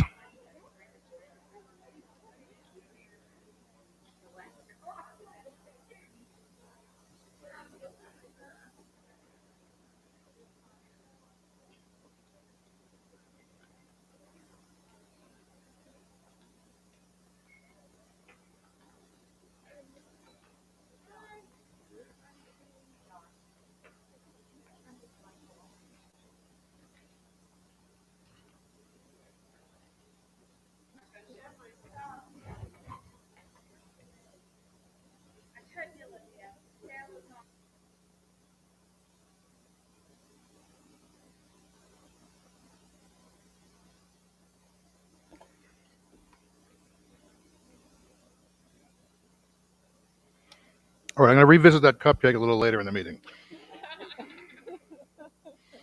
But we will reconvene after that lovely celebration. And thank you to Betty Campy and your team for putting that together. It's delicious. And the biggest muffins I've ever seen. So we'll move on to item 8, which is a public hearing on the district-wide safety plan. And I would like to ask for a motion to open the meeting. And a second? Okay, thank you. So this is a district-wide school safety plan and building-level emergency response plan designed to prevent or minimize the effects of violent incidents and emergencies, and to facilitate the coordination of schools and school districts with local and county resources in the event of such incidents or emergencies. I would like to certainly thank our outgoing head of security, John Ahern, and welcome Jim Glennon right there. Thank you very much. I was lucky to meet you before the night as well, but I appreciate you being here tonight. Thank you very much. We look forward to working with you greatly. And this is a hearing that has been open and an opportunity for folks in the community to come and ask questions for, I believe, a month now. And as of now, if anyone has any comments or questions, please come to the podium to participate in this hearing. And Mary Ann, please. I actually had a question in reading it. There were actually a few things that I think needed to be updated in it, but those I could do by a separate email, and you can always make the amendments. You know, some of the things that were listed, like North Drug Free North Shore is now CASA. There, some of the programs aren't the same. I think the COVID protocols need to be updated. But my overarching question on this was, what do we do about training subs? So anything from a reportable incident to a lockdown to an active shooter. How are these subs? And on any given day in the high school, you could have 20, 25 subs. How would they know what to do in any one of these situations, even COVID protocols?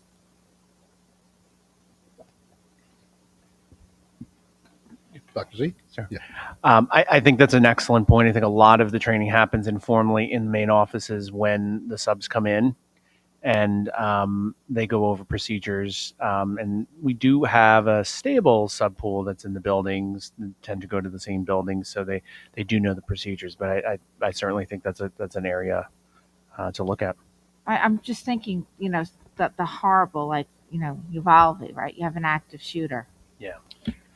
The last thing I want to do is make work for anybody, but I've used a sub manual really successfully. And if you prepare a manual that can be handed out to a sub upon arrival, and during that little conversation in the office, to be able to say, you know, you've got a free period today, make sure you take a look at it. Maybe that's something that we do have together. sub folders that has some of that information in it, and we do have specific lockdown procedures that are in the sub folders and in every classroom. But yeah, I think, to your point, Dr. Dolan, we should look at that, be more thorough on that. Right, especially the ones that we have regularly in particular. You could even move to like these online modules, right? That workplace modules programs. So it's standardized. There are little quizzes at the end. So you know that there's some type of check. And we do that for our faculty. We do have the GCN training that is exactly that. Right. So yes, that I could did be see that. a way to incorporate that easily. But it just occurred to me, you know, anything kid comes up and says something to them, who do they need to report it to? Who's the appropriate person in the building? Who's the DASA officer designated in the building? Any of those things that would come up on a regular basis for them. Thank you. Other questions from the trustees? I didn't have a question. I just wanted to say that I appreciate all the work that went into this, and I think we met in August maybe and handed in a lot of updates and changes, and requested those to get corrected. And I definitely noticed how hard I guess it was John and his team worked on this, and I just wanted to say thank you. Thank you. I'm sure it's appreciated. Yeah, and John Hall, is John Hall here? He's right in front. Actually. Just look in front. Thank you, John Hall. Appreciate it. Other comments from the trustees?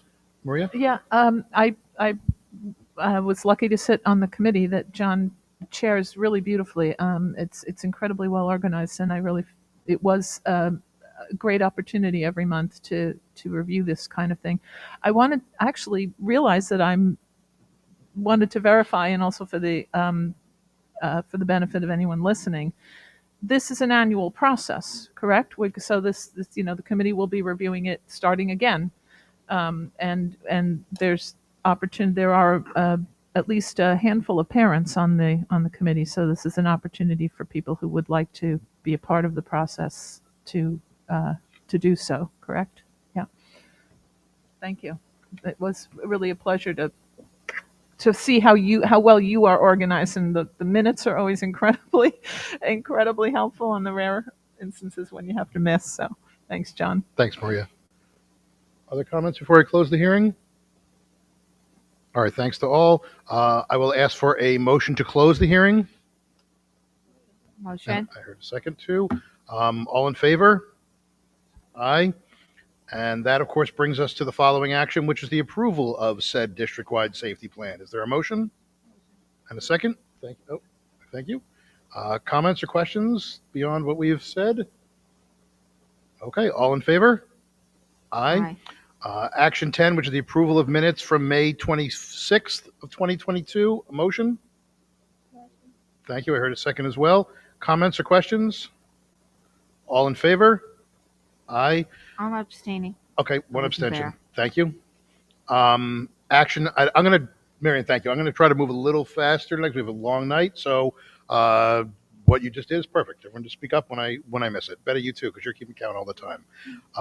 Action item 11, which is the approval of the treasurer's report for April of 22. Is there a motion? And a second? Second. Comments, questions? All in favor? Aye. Action 12, which is the approval of fund balance allocation. Is there a motion? And I heard a second as well. Any comments or questions? Yep, Miriam? So we had discussed this previously. When we put the money in the ERS and the TRS reserve, because we don't know the definite numbers yet, we have to close the books, right? So it could be more, it could be less, but it's up to that amount. If in the future there are other reserves that are voter approved, like a capital reserve for capital projects, or another reserve for LIPA grants, we can once we establish those reserves, we can transfer money between the reserves. I wouldn't specifically say yes to that question. Olivia, I'm sorry. I'm just going to go. Yep. Yes, I wouldn't specifically say yes to that question. The reason why is that every reserve has a stipulation. What you can do, whether you can transfer monies from other reserve into it. When the TRS reserve in particular, I think that's what you were That was my referring question. to. We used the money from ERS Correct. to fund They the said TRS we initially. could transfer funds from ERS reserve into the TRS reserve. And that's what we did the first year. So we have to wait until those reserves are established and we know the conditions, what we have to do with those reserves, because sometimes they don't allow you to move monies. But I know for a fact that we can move monies that are now sitting in ERS or TRS reserve to the capital reserve if it's needed. If it's needed, and it has to be voter approved, and the projects have to be voter approved, and the Correct. movement would have to be voter approved for the Correct. money. Correct. We can't just unilaterally do Yeah. it. Just curious, do you know, I don't want to cut you off, but as a follow-up, am I cutting you off? No. Okay. Can we create and transfer in the same vote? Do you know? We did that once, so I know it can be done. Yeah, having done that, yes, you can establish a reserve account and fund it. It's two separate votes, but on the same occasion. Yes. Okay. And I had a larger question, but I want to ask other trustees first if they have any other questions on this. So just looking at the numbers, the estimated amount right now, and I'm going to just round to the nearest thousand, is, well, 2.218 million. All but 11,000 of that is basically allocated as of now, and this is an estimate, as Mary Ann said, an estimate of what the fund balance will be. But all but 11,000 of that is allocated towards offsetting the 22-23 budget as per the vote. That's exactly accurate. And then that includes $1 million we got at the time we didn't know we were going to get in aid money courtesy of Albany, led by by Senator Gorin. So that puts us at about, I'm going to round even further, 1.22 million fund balance this year. Typically, historically, we have, I guess, budgeted with approximately about a 2% cushion, so to Correct. speak, for Correct. contingencies. Correct. The 1.22, my math, but that's closer to 1% than it is to 2%, 1.1% or something like Yes. that. So the question is, why this year only a little over 1% when normally we have that 2% cushion, because that money that's left over is what enables us to kind of fund a lot of these things. So what's special about this year? That's a very good question. Interest rates are extremely low. We get the monies both ways, on the expense side of the budget as well as the revenue side of the budget. This year we didn't do too well on the revenue side of the budget because interest rates are very low, tuition rates are very low. We are not getting all the monies that we typically get because in 1920, when the market was very good, we made close to $800,000. This year, we are setting less than $100,000 in interest income. So that's the main driver that I see there. So, Are there drivers on the expense side? other drivers on the expense side,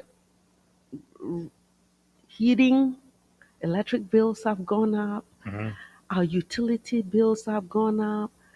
Gasoline for school buses have gone up. All kinds of little things all over the place have gone up. And that's also eating into that fund balance that we typically will get. And I'm amazed that Olivia's not bringing this one up because she has been in our collective ear, Chris and I, over this one this year. And that's, COVID has certainly impacted us in terms of the tutoring that we provided to students. Correct. We transferred, if you look back, I believe it was the May meeting, we transferred a big chunk of change from one account to fund all the tutoring that we were doing. We kept the classes small. We taught kids in small groups. We started immediately upon the date that they left school and kept it up for 5 to 10 days. That was an unanticipated expense, not knowing how many kids would be out. And boy, I think back to early January, and I think you all remember some of the concern that we had about the numbers of kids who were out. You all saw the numbers. There was some huge. Now, the good news for the community is we almost made it today. Chris does a report every single day on our COVID numbers, and there's only, of all the, I think it's about 16 boxes, only one of them has a number in it. I'm waiting for the day that I see all zeros. We've had a couple of days that are all binary numbers, all 0 and 1s, but we're getting there. Things are vastly improved. But boy, there were days where every one of those boxes had a double-digit number in it, and we were providing instruction to those kids in small groups too. This is not a class of 30 kids online. It was 8 to 10 kids, and all of our teachers were heavily involved in that. I think that was a driver that Olivia had warned us about all year long. All right, thank you. Any other questions on line 12? Okay, all in favor of this approving the fund balance allocation? Aye, thank you. That's 7. Action 13, which is the acceptance of the internal audit and annual risk assessment report. Is there a motion? Second. Thank you. Comments or questions? All in favor? Aye. Action 14, approval of the internal audit corrective action plan. Is there a motion? Thank you. And a second? Thank you, Rich. Comments or questions? All in favor? Aye, thank you. Action 15, which is the approval of the claims audit report for, again, April of 22. Motion? Thank you, Maria. Thank you. Comments, questions? Call the vote. All in favor? Aye, thank you. Action 16, which is approval of budget transfers. Is there a motion? Thank you, Rich. Second? Thank you, Maria. Comments, questions? All in favor? Aye. Aye, thank you. Item 17, which is a report from Dr. Tolan. Who's superintendent around here? You're up. Okay, so welcome everyone to the last regularly scheduled meeting of the year. I'm going to limit my report tonight to just one item. However, it is a lengthy one. It's also one that I look forward to presenting and that I hope you will be happy to hear. Again, I know I'm dating myself by organizing my report in this fashion. However, I find myself doing that a lot lately. I'm anxious to offer this end-of-year report on the 2021-22 school year. And to organize my thoughts in my report, I will rely upon a top 10 list made famous several years ago on late-night television. I'm going to do it in the ordinal order, though. Number 1, the class of 2022. This is an exceptional class, and in a couple of weeks we will celebrate their graduation. But to give you a sense of all that we have to celebrate, consider this. 72% of the senior class were accepted to most highly and highly competitive colleges and universities. 110 students inducted into the National Honor Society. 1 Regeneron semifinalist. 120 students took 231 AP exams, and 107 students took 233 IB exams. There were 7 IB diploma candidates and 74 seniors who earned the New York State Seal of Biliteracy. 4 of those students earned it in 2 languages. 81 seniors conducted into the World Language Honor Society, and numerous students in receipt of certificates of training and program completion from BOCES and other technical programs. We are proud of the entire class of 2022, and we look forward to their commencement exercise on June 24th. Number 2, our school buildings have received national and state and local acclaim. North Shore High School joins Glenwood Landing as a blue ribbon school, having been honored by the United States Department of Education. The middle school has again been recognized as a school to watch by New York State. U.S. News and World Report placed all 3 of our elementary schools in the top 100 in New York State, with Glen Head and Seacliff occupying 11th and 12th in the state. And No Place for Hate designations have now been awarded to all of our schools at some time, and this year they were reaffirmed for the high school, Glenwood Landing, Glen Head, and Seacliff. Number 3, unparalleled athletic success.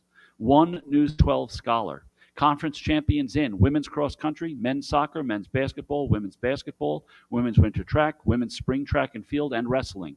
2 Nassau County champions, football and women's spring track and field, and of course, lest we forget, 1 Long Island championship for our Vikings football team.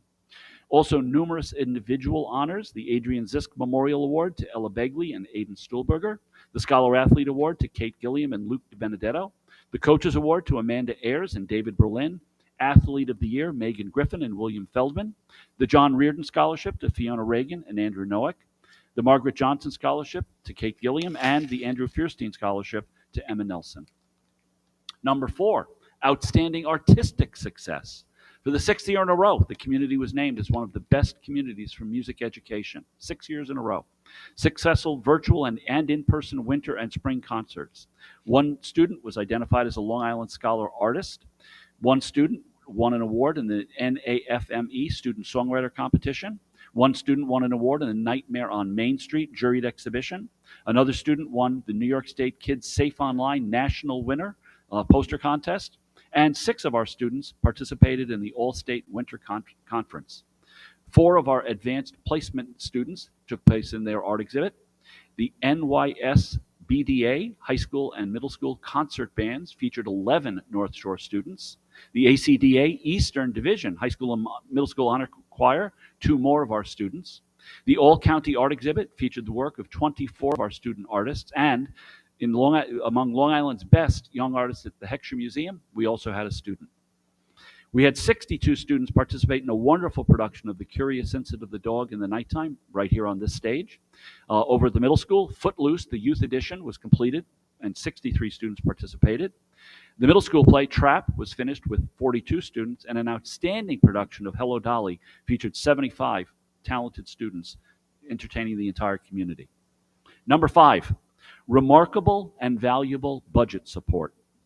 After a close call in 2021, one that we all remembered in this year's budget preparations, I am pleased to report 2 numbers that the community can be proud of. First, a near record number of district residents participated in this year's consideration, with 4,007 individuals voting on the proposition. That's a good indication of community awareness, engagement, and involvement.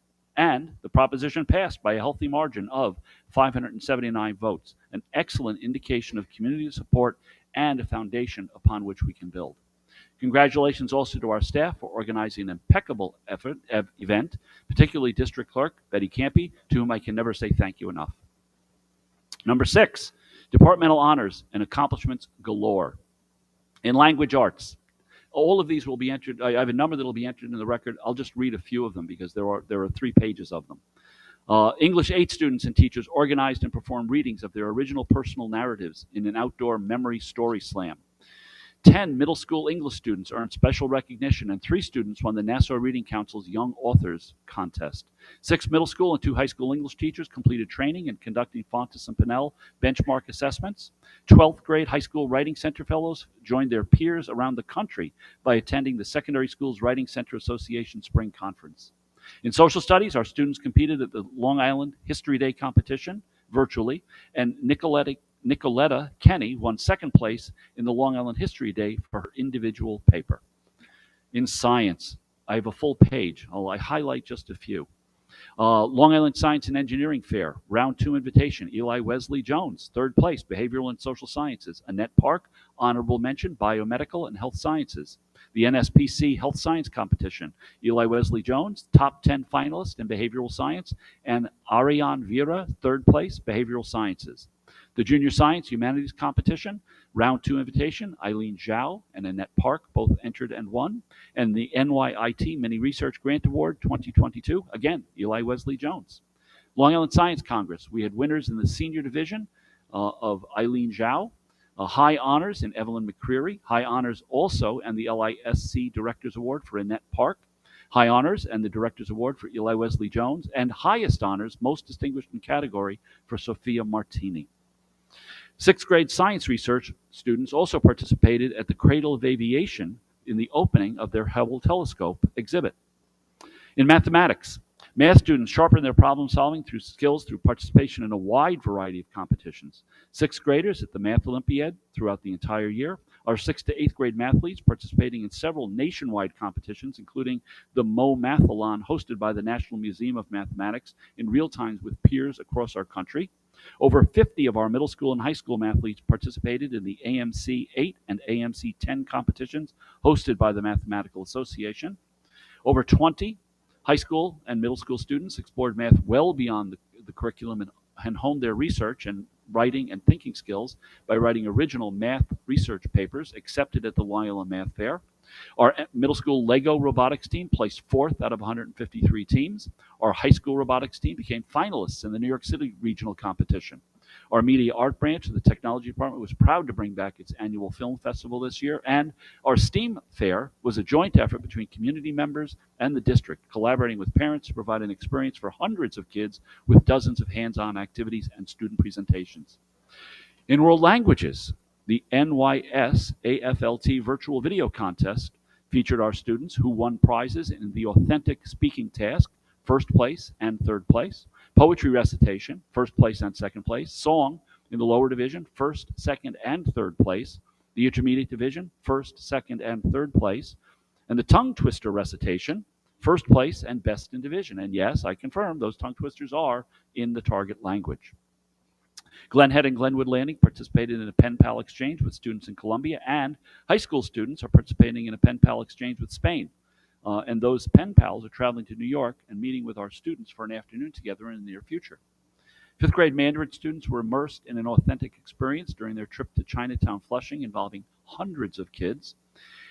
ELL, meeting the needs of our SIFE students, we had the successful creation of the Garden Project, an in-person night to welcome our families to the school and a new school year, and we'll hold that an end-of-year event as well. And as a side note, to this report, I obviously relied upon many to collect this data, and one of my dear colleagues included a note that she assured me she knew was not going to make its way into my report. Well, I found it to be so inspiring that I do want to include it, and I hope you'll indulge me. She wrote, I think an even greater accomplishment lives in the micro moments of that slowly and collectively re-strengthened learning community that had weathered a severe storm.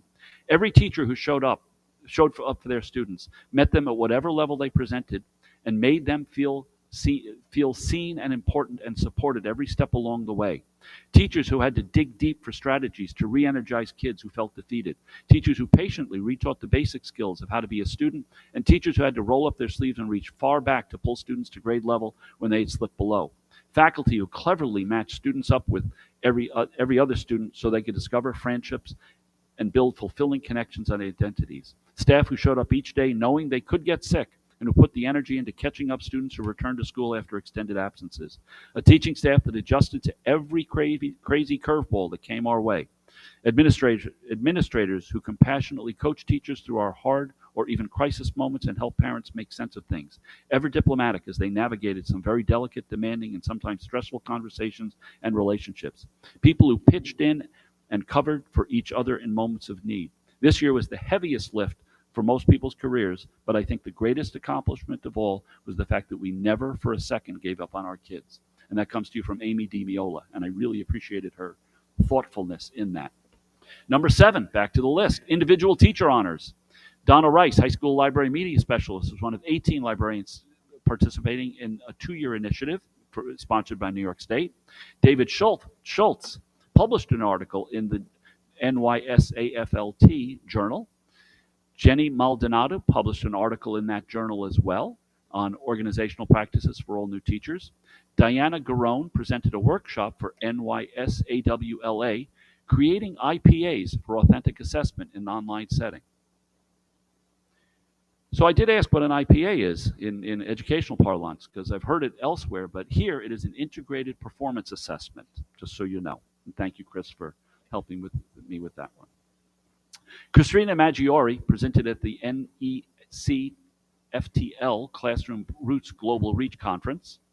6 of our world language teachers participated in the NYSED Unit Plan Exemplar Development for Checkpoint A. Tina White participated with Dr. Rufa, starting an amazing program amongst the staff called Meaningful Mondays. The Federation was awarded a highly competitive 3-year grant as part of a statewide initiative to bring young people, especially from diverse backgrounds, into the field of education. And finally, Christine Halloran will be participating in this year's AP Reading for AP Calculus in Kansas City, Missouri, with 500 other math teachers from across the country. Number 8, LIPA and COVID clarity. That might seem like an odd item to associate with these other celebratory items. However, I don't think that a review of the year could possibly be considered complete without their inclusion. The fact is that we as a district have emerged from the other side of COVID, sadder and wiser, like that ancient mariner, but also with an appreciation for many things that we may have taken for granted. On the topic of LIPA, the silver lining is even better disguised, but we do have clarity on the path ahead and the required business acumen to figure it out. I'm confident that the district will continue to do so transparently and model to other organizations how complex problems can be solved with cooperation and conversation. I also remind the community that both of these challenges required and will require an ongoing search for the common ground, things we can all agree upon in the best interests of our school, our students, and our staff. Number 9, administrative continuity. The district moves ahead with a new central administration in place and ready to leave. Superintendent Zublionis and I have had almost 3 months to work together since his appointment, and I think we have used the time to the district's advantage. Further, we have completed his administrative team with the addition of Dr. Carol Ann Smythe as Interim Assistant Superintendent of Curriculum and Mr. Jamie Pappas as Assistant Superintendent for Business. Carol Ann, thank you for being here tonight. The team has already started to coalesce, and it is a unique opportunity for them to begin their tenure together and form the necessary bonds for success to lead the district. And number 10, the class of 2035. I've had an opportunity to meet several of our newest students, and I was able to read to some of them recently. They are a bright and boisterous group. I'm pleased to report that because of the diligent work of our district registrar, Catherine Miller, we can now account for the following incoming kindergarten students. Glen Head School, 51, Glenwood Landing School, 60, Seacliff School, 45, and she tabulated that to 156 and added the words, so far, because that is an ever-changing number, and she does business all summer long, welcoming kindergarten students. Back in September, when Dave and I went from building to welcome back our faculty, I reminded them of the following. We as an enterprise get to start anew every year. Other businesses have seasons and patterns and commemorations, I am sure, but we have opening day. Other than baseball, I don't know who gets to do that every year. But that starting over also means hellos like those we offer our new students and goodbyes like those we will bid the class of 2022 on June 24th. I will not belabor the other transitions that will occur over the next month, except to wish Dr. Zublionis, his cabinet, the administration, faculty and staff, this Board of Education, the North Shore community, all good luck and all good fortune in the years ahead. And to thank you all for the embrace you have offered me. I've enjoyed and learned from my time here and consider myself to the North Shore Schools a capstone to my career. Thank you. Thank you. We will now, thank you very much. I'll say thank you twice. We will now turn it over to comments from the public. We certainly appreciate those of you who've been here. This is an unusual meeting, very celebratory, the only one with cupcakes. But please, if anyone has any comments, please come up to the podium and say your name, town of residence, and share your thoughts.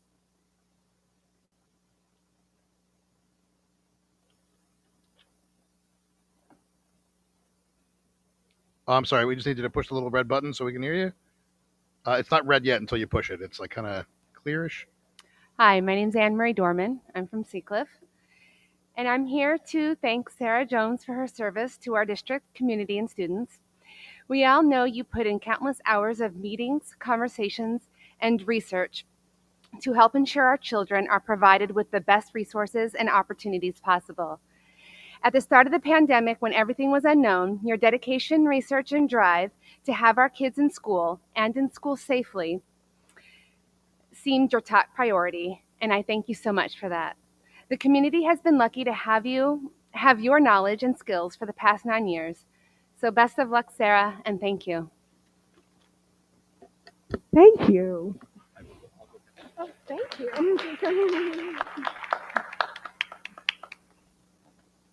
Thank you very much. Other speakers from the community?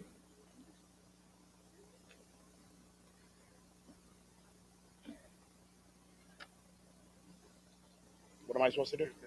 I'm good. Yep, just name, town of residence, and then Hi, take it my away. name is Christopher Wolf. I live in Glen Head. Some of the board members know who I am. I'm a member of the North Shore Booster Club, and I'm on the board of the North Shore Booster Club. I also started a group in our community called the North Shore Athletics Advocates. And in a matter of just a few months, we have grown that group to close to 400 members, which make up parents, coaches, athletic supporters from any one of our various towns. I want to talk to the board candidly about some of the things that I had spoken about a few months ago when I did address the board, and Dr. Dolan challenged me to keep coming to these meetings, and I guess I kept coming to the meetings. Our facilities are a real problem. I want to start with our turf field. Our turf field was installed in the fall of 2011. The average lifespan for a turf field is 8 to 10 years. So we're past that lifespan. And there is a conversation about usage.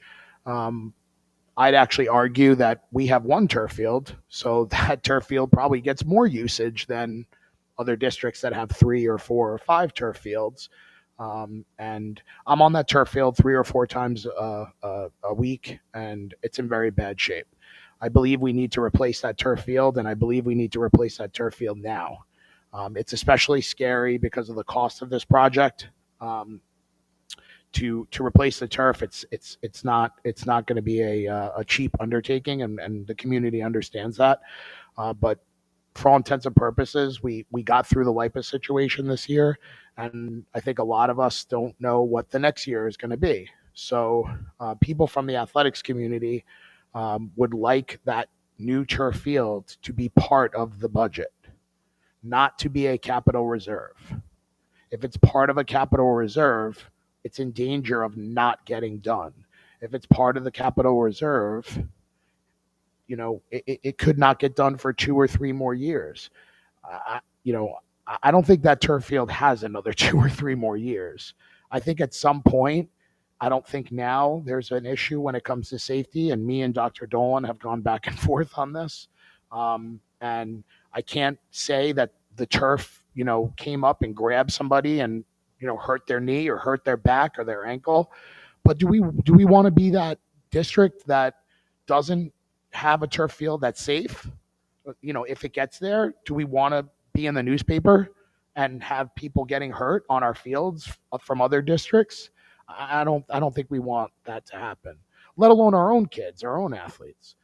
So I think we need to really look at this. The district as a whole needs this, and we need it to be done, sooner rather than later.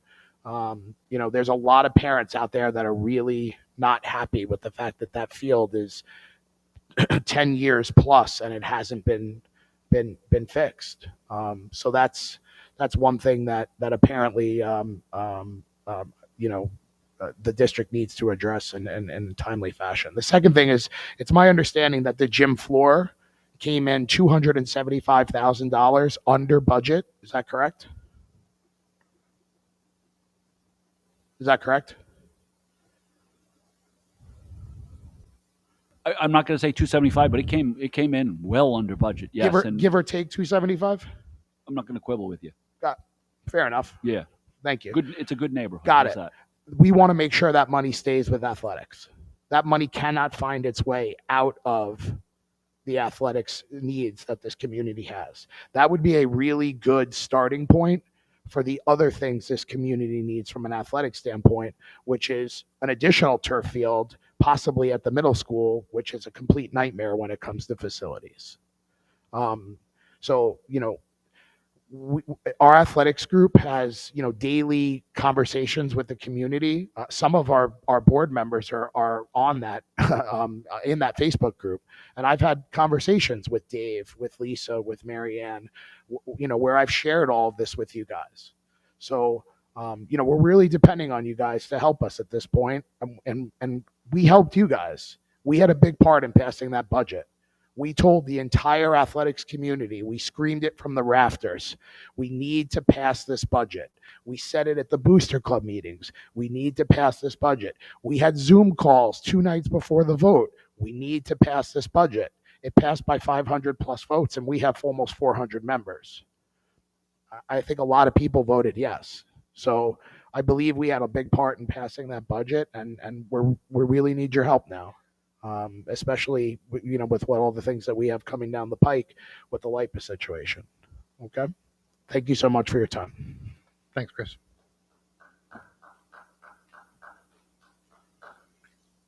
Other folks, please. I'm Deb McDermott. Is this on? From Seacliff. Dave, you gave such a robust appreciation of Sarah, but there's more. So I'm going to read a little bit.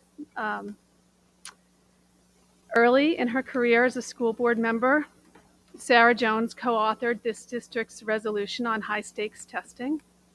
This act on Sarah's part started her tenure on the board and frames much of her approach to her work here. Quoting from the premise of the resolution, this district will, quote, focus on the broad range of learning experiences that promote the innovation, creativity, problem-solving, collaboration, communication, critical thinking, and deep subject matter knowledge that will allow students to thrive in a democracy and an increasingly global society and economy. Sarah has always had her eye on the big picture. She understood the skills that our kids would need in the next 5 years, 10 years, and beyond. The skills they will need not only to get into college, but to graduate from college and to contribute to the world in meaningful ways. She has always been focused on giving all of our kids the best possible start they could have, from starting foreign language in kindergarten to early and extensive music education, to progressive science, technology, and math curricula, the International Baccalaureate program, and broad athletic offerings. Sarah has worked to build a district that will reliably prepare our kids, all of our kids, for the future. This work has almost never been without resistance, but Sarah has thankfully persevered. That resolution was adopted nearly 9 years ago. In the interim, Sarah has contributed to our schools and our community in ways that by now many of us assume have always been there. The Seacliff School Book Swap, for example, which started with a few boxes of books and blossomed into a treasure trove filling the school's auditorium, better book shopping for kids than any bookstore, and easier to find good stuff than on Amazon. Sarah has always kept in mind creating ways for those with fewer resources to be supported encouraged, and educated. She creatively turned her empathy into a spring tradition that delights and inspires many young readers to this day. The Seacliff Make Shop has inspired and educated so many young kids in coding and science. From magical math to building sculptures with dowels and rubber bands and exploring nature at the beach, Sarah brought these experiences to our kids and our community. I believe this increase in maker projects in the community drove demand for the same in our schools. She has also inspired many young kids to express their artistic side while using colored chalk to write on our streets, urging parents to vote in our school board elections. Sarah is marvelously curious and inventive, and this was her way of engaging kids, teaching them about voting, while also nudging the voters, all critical to our futures. And on the topic of voting and community engagement, so many of us have been inspired to be involved in serving our schools and community by Sarah. I think that most of our current school board might not be here had it not been for Sarah Jones. She has built a community around supporting our kids and our schools. Perhaps most importantly, Sarah championed a data-driven approach to decision-making from her first days as a school board member. Many people now speak about data-driven approaches, but Sarah was the one who really brought this approach to our schools. She, in her gentle but firm way, insisted on data rather than instinct, history, or pressure as the fulcrum for policy and decision-making. Sarah has been unfathomably generous with her time, as has her family. North Shore schools are undeniably better for having had Sarah guiding them, and she has done so with care, kindness, and compassion, and many detailed spreadsheets and pivot tables. In that high-stakes testing resolution, Sarah wrote that our schools aim to, quote, inspire all students to be confident, passionate learners with the courage and skills to lead their lives with integrity while contributing to our global community with creativity and compassion. One of the best ways to learn is by example. And Sarah has given us and our kids a remarkable example of confidence, passion, courage, leadership, creativity, integrity, and compassion. Thank you, Sarah Jones. You are one of a kind, and you will be missed.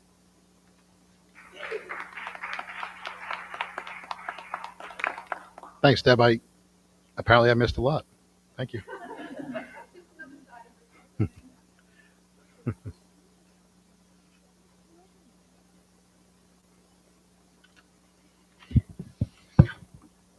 Mike Conklin, president of North Shore Athletics Booster Club, member of the North Shore Athletic Advocates. I'm sorry, Mike. I know, but just town of residence. Sorry. Greenvale. Thank you. All right. Well, Sarah, thank you for all your time and effort, first off. Next, I wanted to say congrats to all those that were tenured and retiring, and then a special thanks to our outgoing Superintendent Dolan. It was a pleasure to have a superintendent who was so engaged with the athletic community. Your cleats are going to be very difficult to fill. I hope our new coach, Dr. Zublionis, can be the Mariano Rivera of superintendents, one with greatness and longevity. An energized athletic community looks forward to working closely with all of you to ensure the athletics department receives the funding required to be a championship level program for years to come. We are going to continue to pressure. We are going to continue to be here and to be heard. Thank you for your time. Thanks so much, Mike. Appreciate it.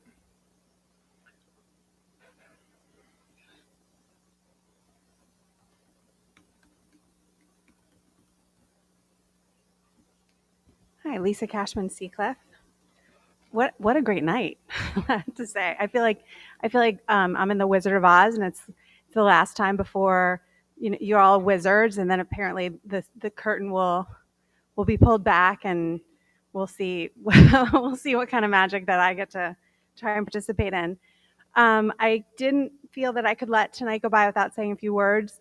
Dr. Dolan, thank you so much. You've been a mentor to so many, including myself, and it's been a real treasure to get to see your leadership and take whatever crumbs I could from following behind you.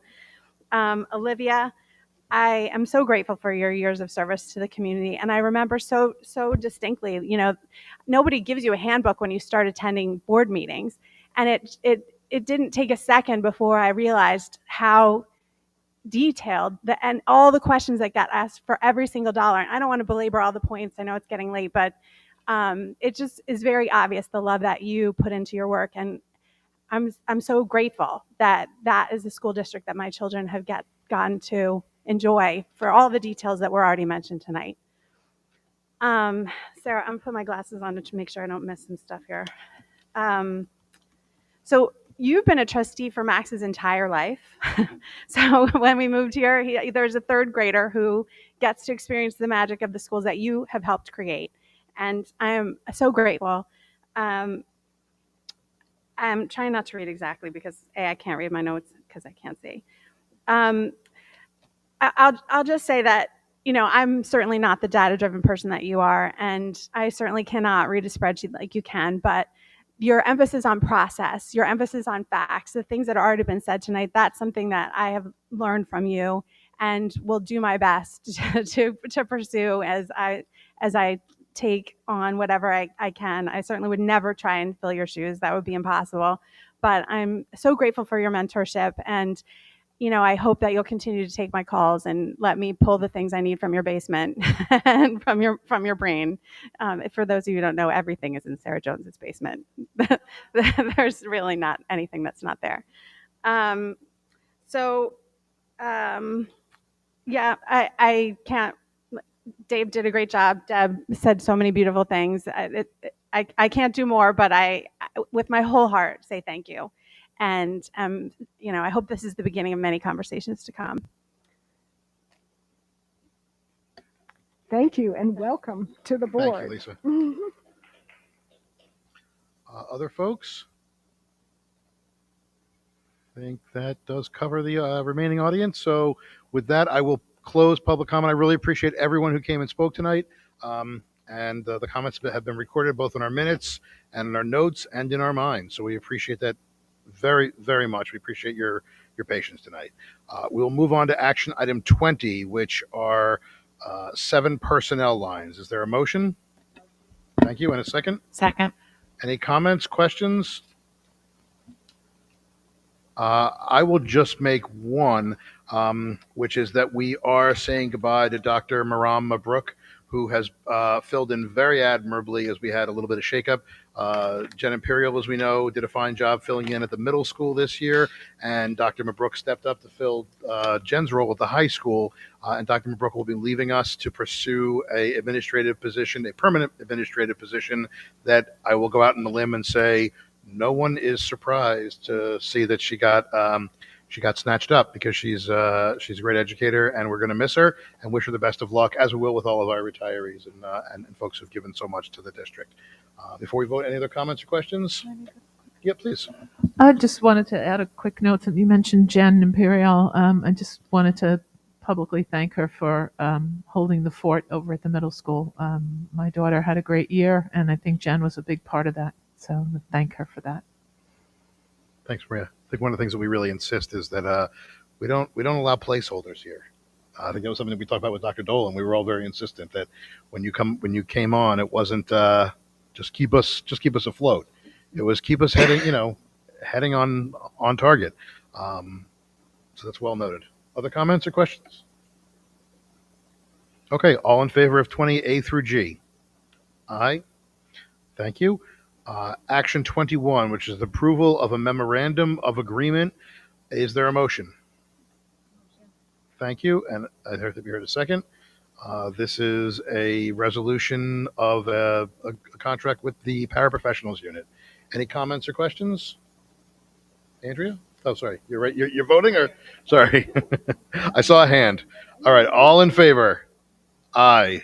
Thank you. Action 22 and 23 we'll take together. I'll start lumping these. 22 is the district calendar for 22-23, and 23 is the approval to dispose of inventory, which have nothing to do with each other except they're sequentially listed on the agenda. It's 22 is an approval of our board meeting calendar, not the district calendar. That is exactly right. I apologize, and that was well said. It was when we will be meeting as a board throughout the year, and through actually the reorganization meeting for the following year. Is there a motion on 22 and 23? Motion. Thank you. And I heard a second as well. Sarah with.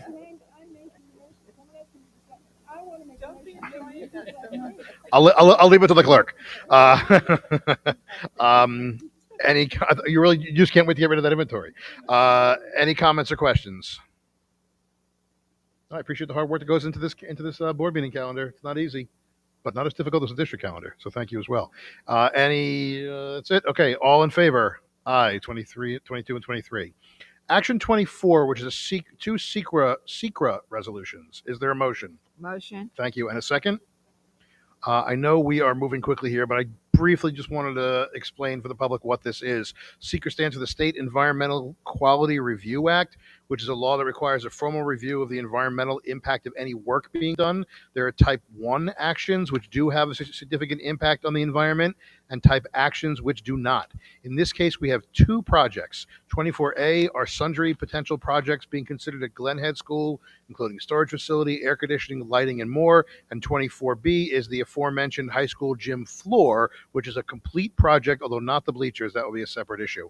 And this resolution that we are voting on and potentially discussing right now is to affirm that these projects fall under type 2 and do not require review under SECRA regulations. Are there any other additional questions or comments?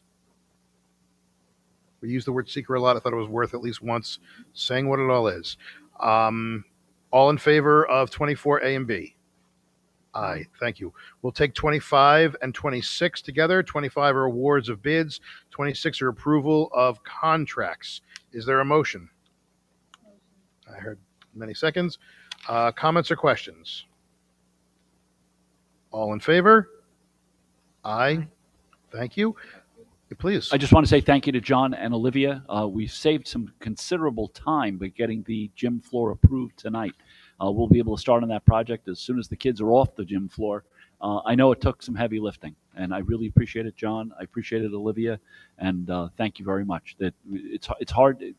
Saving money is a challenge, and we manage to do that occasionally. Saving time is a heavier task sometime, and you manage to pull that off, and I thank you very much for it. Unsurprisingly, very well said. Thank you. I'll ask for a motion on 27A through O, which are many special education consultant agreements. Is there a motion? Motion. And I heard a second. Comments, questions? All in favor? Thank you. 7-0. Action 28, which is the approval of a special education tuition agreement. Is two of them, one with Locust Valley, one with the Hagedorn Little Village School. Is there a motion? Thank you. A second? Comments, questions? All in favor? Thank you. It's official. We will now move on to 29, board committee reports. And we'll keep these moving. Lisa? Do you want me to do construction steering? Okay. Sure. If I miss anything, That's what I'm gonna do. Okay. We'll work together. Thank you. Perfect. Thank you. Okay, so first the energy performance contract.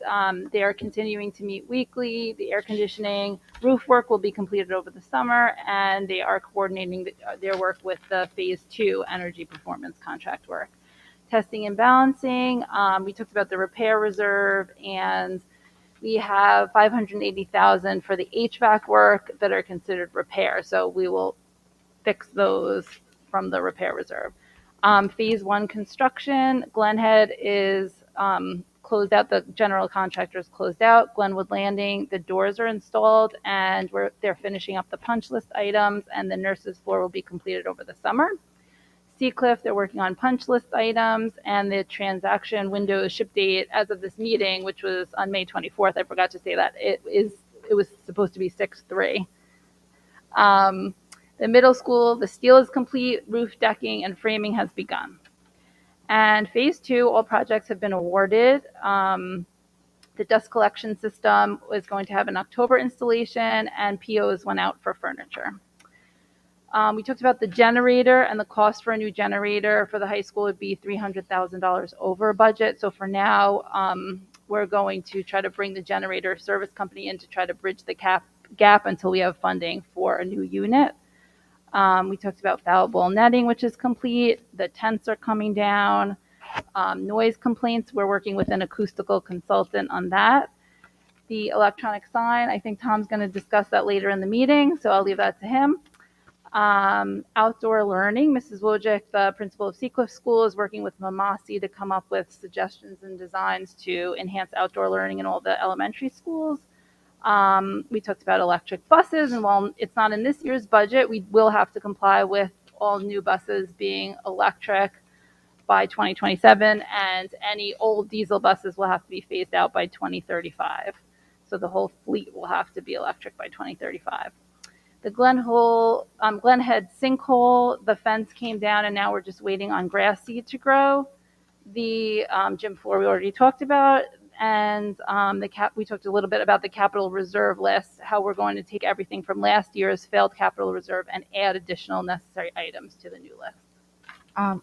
Right, and we did talk about the softball field at the middle school being repaired this summer. That was one thing. And the capital reserve list, we didn't talk about, we didn't actually have the list, but I think we did talk about maybe making that list broader than the projects that were just on there. There are other items that other departments may need, and we did discuss that. I mean, one of the things that comes to mind is the dance floor for the new dance program that we have that they never got, and they're dancing in the gym. They're going to be dancing on a new wood floor, probably not the best. So that's one item that comes to mind, but I'm sure there's, as we know, a laundry list of items. So we are going to be looking at that, and I think that will, be a more district-wide project than just the construction steering. Sure. Marianne, can I just wanted to make sure I heard you. Did you say there is a plan to renovate the softball field at the middle school this summer? Yay. Okay, thank you. Yay, but grass takes a long time to grow. Which is maybe why we need a second turf field. But, yeah. Okay, thank you both. Good work. I didn't have to do it at all. Other committees? Andrea? Yes. This is more like a year update, right? So policy committee, we spent the year reviewing the 1,000 series. We didn't complete them. So that will have to be continued next year. And there were so many policies. Some of them we spoke for hours about, right? It required a lot of extensive reflection, as well as comparisons to other schools in our region, comparing NISBA policies. I mean, it was a haul.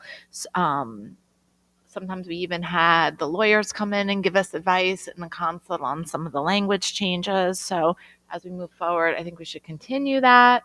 I don't know if any of the other policy members want to add anything. Yeah, policy is the one committee where we always see the fruits of your labor. We don't see the making of the sausage. We just see the sausage, and who doesn't like sausage? The making of the sausage in the policy committee is not pretty. Well, so. I don't really think that making of the sausage is generally a pretty process. That's why it's a good analogy. But get a bun, throw it in there. We're all good. All right. I'm sorry. I have one more thing to add, though, because it's another me too. One small opportunity, one more little opportunity to say how great the collegial activities are that we get to participate in. So Sarah Jones, Dr. Z, and Olivia were all on that policy committee and with Tom. Andrea and me, and Tom, forgive me, of course, our fearless leader, doing incredible roping of our conversations. It was just it's actually it was a fun committee. It was hard work, and I'm eager to continue it because it was very, very interesting, and it's a great way to learn how we do business. Maria, we should add, we also did get community feedback from different policies. We solicited that at different points. Yeah, Wasn't there is popular, there is that but- policy email that I believe. Yeah, there is a policy email address, which I bet Chris will be able to recite from memory. And we invite people who look at policies and say, hey, we'd like you to consider this. This needs to be looked at, needs to be changed. Tell us, please offer your suggestions. And the address is? Policy@northshoreschools.org. Yeah, and for the record, the policy manual is, of course, fully online. Yeah. I finally gave up and just downloaded it because I wanted to do my searches. It was a lot easier. Made my life better. Okay, thank you. Other committee reports. I got wellness too, if you want it. Got your All wellness right here. Lisa Cola, I'll chime in. All right, so this year was a busy year. We started our year talking about reviewing the wellness policy, as well as looking at how the homework policy was being implemented across the schools. We also discussed the mental health partnerships and ways to increase student access to mental health services. And we ended the year talking about Parent University and the summer program. So I don't know if Cola wants to add anything.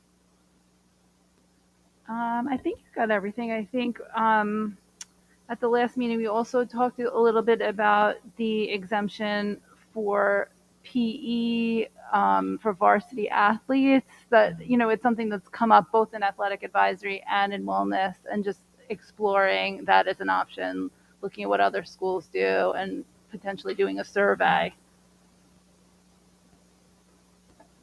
All right, thank you. We should follow up on that, right? To make sure that survey. We do. I know we have a meeting on Monday. We'll have a draft. Okay. And we'll get that out. I know we're coming to a quick close, but in the 2 weeks we'll leave it open. So I am happy to read Rich's district-wide safety committee report. Okay. Go for it. Thank you, Rich. And it looks like he's done a phenomenal job. So hang in there with me, folks. There's 4 pages here. The district-wide safety committee met 9 times this year. Thank you again, John Hall. With our 10th meeting scheduled next week, next Wednesday. The committee is led by John Hall, District Facilities Manager, and was moderated this year by John Ahern, Head of District Security. All meetings this year were held on either the second or third Wednesday of the month at 9 a.m. and were virtual. The committee consists of district administrators, faculty, staff, SGO representative, community members, Board of Education trustees, as well as Nassau County Police, BOCES, NYSER, and Altaris Group representation. Meetings are open to the public for anyone interested. Prior to each meeting, committee members receive a copy of the minutes from the previous meeting for review. The topics for discussion included, but were not limited to, district-wide and building-wide emergency response plans, drills, district-wide employee training, construction project status, ventilation, cold weather and outdoor learning, and air and water testing. The opportunity to discuss old and new business is also included at each meeting. The development and implementation of the district-wide safety plan is an ever-evolving process. It is the responsibility of the committee to develop and review the plan each year. This academic year, the plan required an amendment regarding plan of operations for a pandemic. The ever-changing status of mandated and district requirements related to COVID-19 were discussed. As discussed in item 8 of the agenda for this evening's meeting, final review of the plan took place at the April 13th, 2022 committee meeting, and the document was made available for public review, and on May 5th, public notice was published for a 30-day period regarding the public hearing on the plan, which took place this evening. The plan will come up for a vote of the trustees in July and will be submitted to the state in September. The committee was informed monthly as to the status of the required building-wide drills. New York State Education Department required minimally 8 fire drills and 4 lockdown drills in each building. This year, all of the lockdown drills were announced prior to the drill, and although due to health considerations, students stayed in their seats during the drills, They were instructed as to the proper protocol necessary in the event of an actual lockdown. In addition, on-site and off-site evacuation drills were carried out along with an early dismissal drill. The district followed all drills for this school year. The annual safety and emergency response training for employees took place virtually. Thanks to Dr. Z's continual gentle encouragement, all employees received their requisite training. Additional training was made available, including training in food allergies. Prior to each meeting, committee members received updated reports describing district-wide construction projects. Members were afforded the opportunity to ask questions about the status of ongoing and planned projects. Since this overlapped the work of the Construction Steering Committee, there was generally little to no discussion in this area. The committee was regularly informed as to the state of ventilation in our buildings. HEPA filters were placed in each classroom thanks to the efforts and support of the Viking Foundation. Filter cartridges are scheduled to be replaced annually. In addition, all the Univent units in the classrooms were fitted with MERV 13 filters. Teachers were encouraged to keep specific windows in their classrooms opened and others which would negatively affect the Univents closed. The district evaluated the air quality over the course of the year and made adjustments when and where necessary. The utilization of outdoor space for learning continued from the positive experiences of the previous school year. The district used tents and canopies during times when weather permitted, and teachers were encouraged to use these spaces. The elementary schools made significant use of this, while the secondary schools did not use them nearly as much. Physical education classes were held outdoors whenever the conditions were suitable. To her credit, Trustee Jones made the committee aware of the new lead in water legislation proposal. Lead levels in the school water supply will need to be tested annually as opposed to every 5 years. Additionally, the acceptable level of lead in the school water will be lowered to 5 parts per billion as opposed to the current 15 parts per billion. Although there will allegedly be funding available to aid in compliance, it will be difficult as the limits for the public supply will stay at 15 parts per billion. This will prove to be a very challenging task to accomplish. The committee also looked at parental concerns and addressed them accordingly. We had great assistance from parents on a number of issues, in particular concerns about traffic near the Glenwood Landing School. Excuse me. This is long. Very, very thorough, Rich. I'm sorry. Thanks to the work of the parents and the district, certain of these concerns were alleviated. We also regularly, you might have to finish. Okay, I'm I'll so finish. sorry. Right there. Okay. We're almost there. She almost made it. We also regularly reviewed the use and placement of security personnel at all of our buildings and increased this supervision. Once again, the committee is open to any district resident who would like to be a member, so feel free to contact John Hall, who's getting a lot of shout outs tonight. Hi, John, to let him know of your interest. Thank you also to trustees Jones and Mosca for their work on this committee and their, significant input and insight in dealing with relevant issues. That's it. Rich, thank you so much. That was a great report. Yeah. Thank you, Rich. It's great. I know we all know each other so well. It's almost disconcerting hearing your words, and I could hear your head voice through Maria's words. Are there other committee reports we have? I hesitate to say I have one more.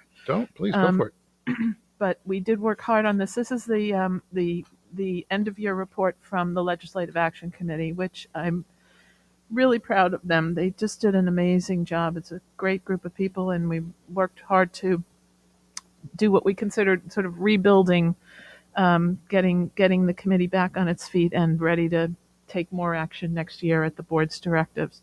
So I would like to read a terrific short summary, almost an executive summary of the 6 pages that follow, which are subcommittee reports from each member of LAC. So this is from our esteemed chairperson, James Versacchi.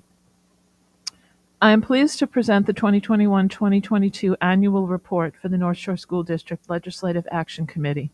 It has been my pleasure to chair LAC this year, especially after such a difficult few years as we all managed the pandemic. The members of LAC each brought unique perspectives and an eagerness to help our community that was evident in all of our meetings. I am grateful to each member of the committee for their time and dedication to our community and would like to express a heartfelt thanks for their work. I would also like to thank the members of the Board of Education for their support of LAC and express the committee's appreciation for the hard work of our board liaison. That would be me. This year, LAC worked hard to respond to each of the directives provided to the committee by the Board of Education. LAC established committees to address each of those directives, and each LAC member served on at least one subcommittee. This report includes the summary findings of each committee and provides a foundation for LAC to continue its work in future years, as LAC believes each of these directives will be relevant for years to come. One of the highlights of the 2021-22 LAC year was the Legislative Affairs Night that was spearheaded by Committee Chair Lisa Cashman. Shout out to Lisa. The event was well attended by nearly every local and state legislative elected official who were asked questions by seniors and juniors from the high school. The event was well attended by the community and allowed residents to hear about pressing issues faced by our community, including the then very recent county and LIPA settlement. It is my hope that LAC will continue to maintain the committee structure that was established this year, as it provides a strong framework for members to investigate and report their findings as they relate to the Board of Education directives. Our community has many unique challenges, and I believe that LAC can continue to assist the Board of Education for years to come. Thank you for allowing me the distinct privilege of serving as chair of this wonderful committee. Respectfully submitted, James Versaki. I just want to add that James was a terrific chairperson, but every member of the committee really did terrific, thoughtful, and hard work, and I'm really pleased with what they accomplished. So I'm hoping this will get distributed to every member of the board, because there's quite a bit of useful detail to see how they worked on what kind of progress we made on board directives. Thank you, Maria. This is all the committees are important. They all do very good work. But LAC, I think, is typically the only committee that only has one liaison. And so I want to thank you as well for really spearheading that and getting that committee moving. There were a lot of new members. There was a lot of change. And we accomplished a lot this year. That legislative night and other events were really good, and we're going to keep needing them going forward. So thank you. Other committees that we may have missed? The only one I'll mention is the Athletic Advisory Committee, which did not meet as frequently as we would have liked, but there was a lot of interest in it this year. So rather than go into what we did or didn't do, I think I will just formally announce that it has been calendared officially. So we are set to meet on specific dates next year. So you got to follow the calendar. So we're on, and that is the district calendar. So we'll be meeting much more regularly, and of course, there's renewed interest in that, and that's a good thing. So we can accomplish a lot and have good communications there. Other committees before we move on? All right, thanks everyone so much. We will now move on to old business, and we have two items that are bulleted here. So I'd like to start bullet pointed here, and I'll let Dr. Dolan lead us in the high school digital sign and then the board committee update. Right. So I think it's possible that it was my first meeting where we had a conversation about the high school sign. And I've now said for 2 meetings in a row, I'm hoping for some closure before my time is done. You have now before you the traffic report that you asked for.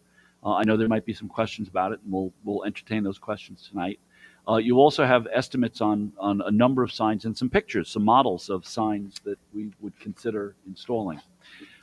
Right now, we are in a position to purchase the sign only, and not do some of the fancy groundwork around it that, as you've seen from some of the estimates, is very expensive. The sign is the easy piece, I think.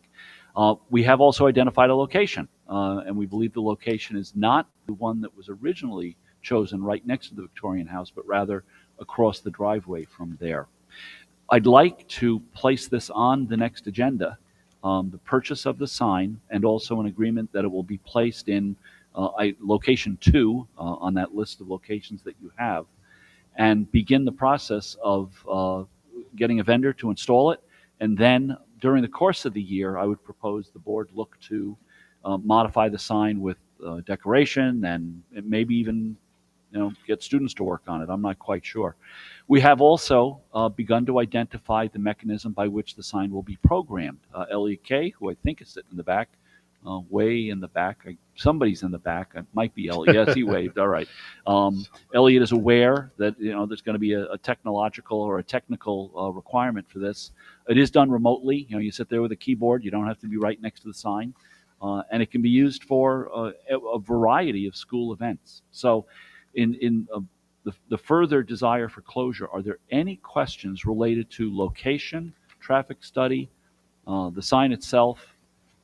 Or concerns about placing this on the next agenda for purchase and citing it. Lisa? You had just mentioned location 2, but I thought it was location 4. Okay. You're absolutely right. On the original list, I think there were 9. This was location 4. Now that we're down to 2 locations, this is location 2. Okay. So it is Across from the Victorian House on the left when you Correct. when you drive into the high school on the the location formerly known as 4. Okay, perfect. Okay. Now location 2. Right. We've reseated. Right. We've reseated. Right. And I just want to say I'm delighted to hear that. I think it is a much better sight lines from both directions than the one near the Victorian House. That was great. I think I missed part of it though. How did we go from either 1 or 4 to the one where it's 4? Yeah. There were 9 originally. Right. One, So how two- do we eliminate But Sarah's saying one if and go with there 4? were 2 choices, whether you want to call it 1 and 4 or 1 Whatever and you want to call it, like 2. this is, right. I think the traffic study informed that decision. John has offered to stay for tonight and speak to. John, how was 4 or AKA 2 identified as the appropriate site? I'm sorry. You know what? Yeah, may as well go to the mic and have it. I don't know if anyone's still watching, but it'll be on the video. Thank you, John. No problem. In the traffic study, they identified locations 1 and 4 as their recommendations as the 2 locations to possibly place the sign. 1 being the Victorian House side, and 4 being the opposite side, as you said, as you enter the site on the left. But are you saying that's now been further I narrowed? think we had narrowed it down to 4. Yes. And how was that arrived at? I know, Olivia, you There had was some- a board discussion, I believe, to I thought we had people arrive out at. there looking at it. Yes, I think 2 board meetings ago, a couple of the board members met me there, and we looked at the 2 locations, location 1 and former location 4, which is now AKA location 2. Can we say this just because we'll say south of the driveway entrance to the high school and just north of the driveway entrance to the high school along Glen Cove Ave? Okay. That is And correct. then the preference was because you thought you could see the sign better. Well, may I? Please. My memory also. I'm just wondering how we got to this. So originally, I think the south position near the Victorian House we thought it would be preferred because of electrical supply. Correct. But when we walked across to the northern position, we noticed that there appeared to be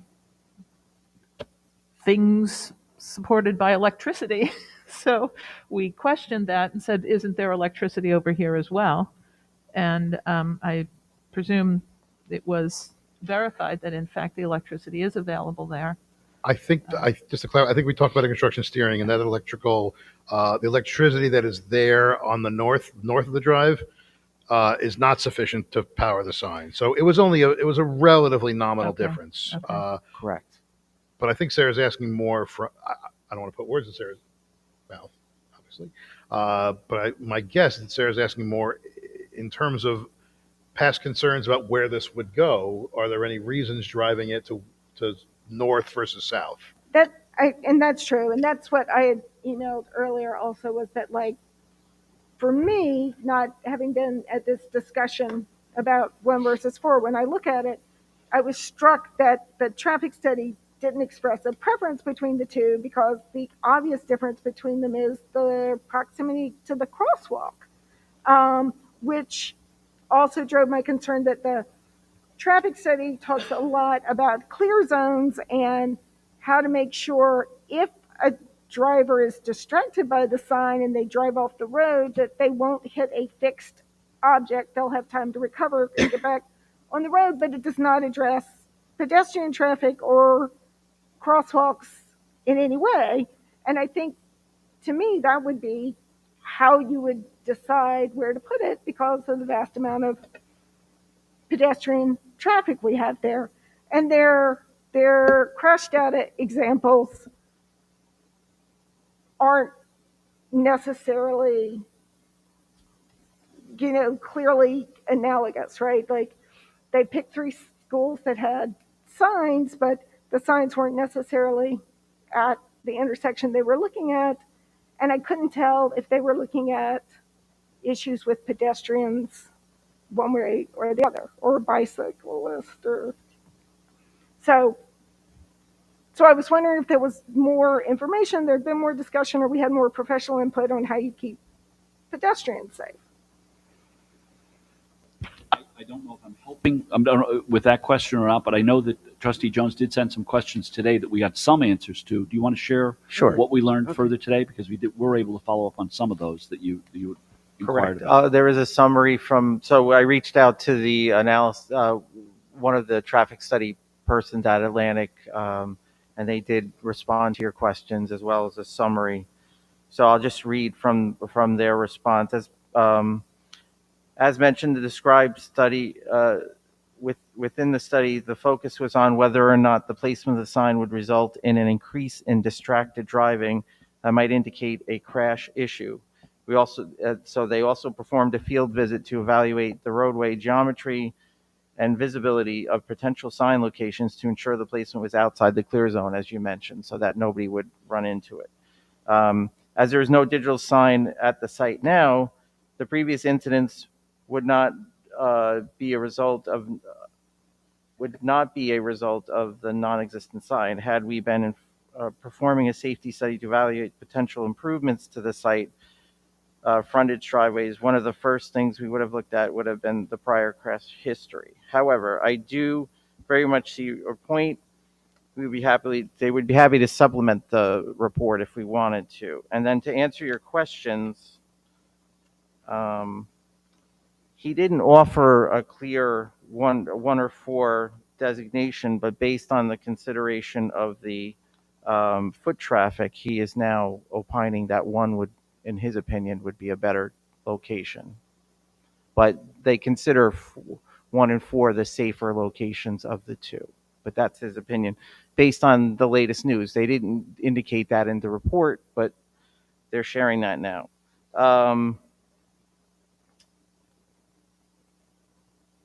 So there was a question about the clear zones. The crash study that they did do at existing digital sign locations in Nassau County was intended to investigate if there was a history of distracted driving surrounding the existing signs. The crash history that they checked did not show that result. So of their studies, as you mentioned, of the signs, they didn't show any distracted driving in those areas. And the study locations are along school frontages with residential lots in the surrounding area, which indicate rates of pedestrian traffic. The subject site has a signalized crossing where the study location has unsignalized crossings, indicating that there was less pedestrian safety measures in place at the study location. Even with less traffic control, there does not appear to be a crash history indicating distracted driving. I don't know if that answers your question. They did obtain the crash data from the NYSDOT, was inclusive of any pedestrian crashes that may have occurred. We did not evaluate the number of crashes along Glen Head Road in the vicinity of the intersection as part of this evaluation. I don't know if that answers your questions, but those were the responses to your questions from Atlantic. Thank you for getting this. I appreciate it. Yeah, it's one of the intersections they looked at was like, it's a couple of blocks from where the sign location is at the school, and some of them have crosswalks or not. So, it's hard to know what to do with that data. But it's kind of, but I think, right, this sort of specific thought about the signs versus pedestrians. I mean, if they're saying are they saying one is safer?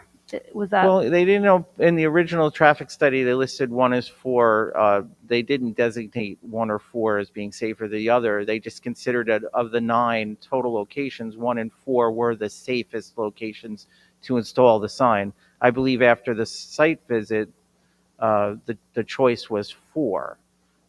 Based on these questions and that are asking today, due to the location of the crosswalk and location 4, now if pedestrian traffic is considered a concern, then obviously the sign away from the pedestrian crosswalk would be their choice. But that was not part of the parameters during the original study.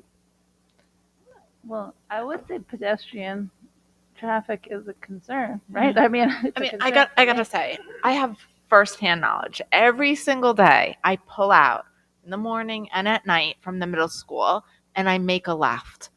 You have to be so cognizant of what you're doing without a sign, because there are cars going from the high school straight across into the middle school, right? And then you're also trying to make a left onto Glen Cove Avenue while kids are crossing. I'm sure people have done it before, but I guess because I do it every single day, you have to be incredibly careful, as is. And you go the same way. Exactly the same experience. And there's also, and I'm not sure if this is good or not at this point, because it really is, it does feel very risky, both, for the pedestrians and the drivers, frankly. But there's also a police officer there trying to direct traffic, and frequently that person's instructions have nothing to do with the light.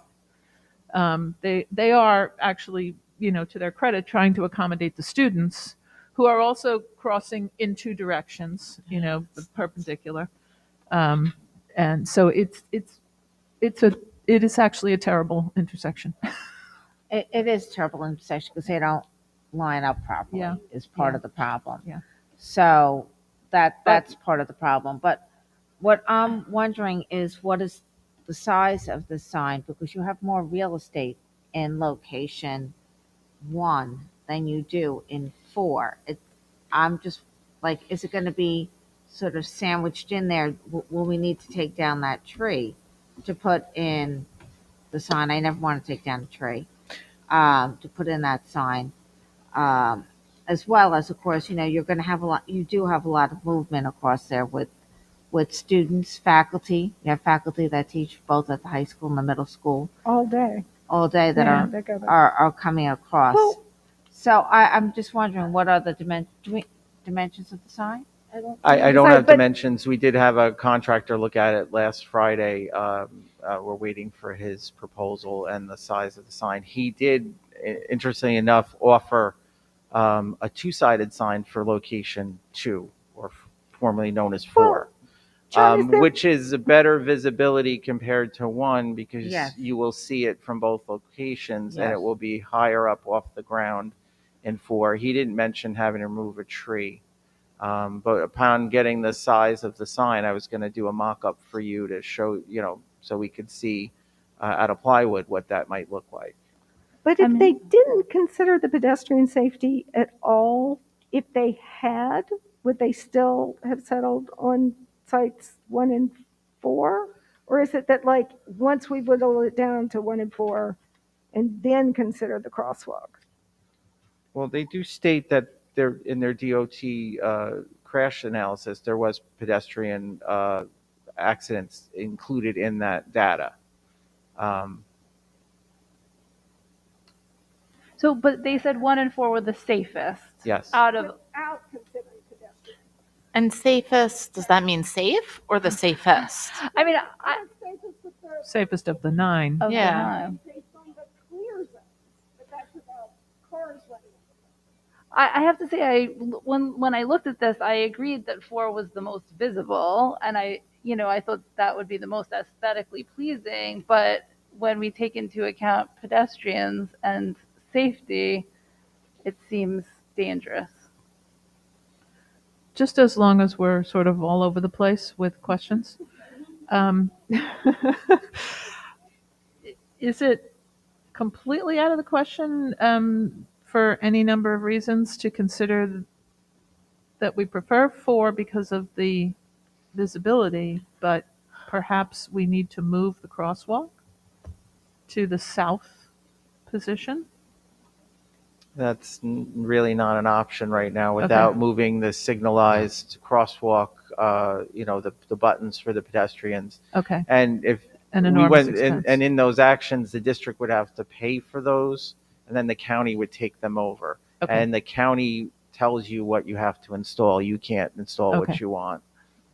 So prohibitively expensive, no doubt, and full of lots of red tape with the county. Correct. It Okay. also makes less sense because that crosswalk is near the restaurants and delis. It doesn't make sense to have, then you'd have people walking across another driveway to get here and then back again to get to the high school. Well, except, yeah, it's not worth belaboring it, but okay. John, can I ask you just to clarify the sign itself? You mentioned a two-sided sign, just so we're all clear. The two-sided sign will be placed perpendicular to Glen Cove Road. So you can see it from either northbound or southbound, whereas a one-sided sign will be placed parallel, only viewable from the road? It won't necessarily be parallel, but it would only it would face at an angle that was viewable from one direction.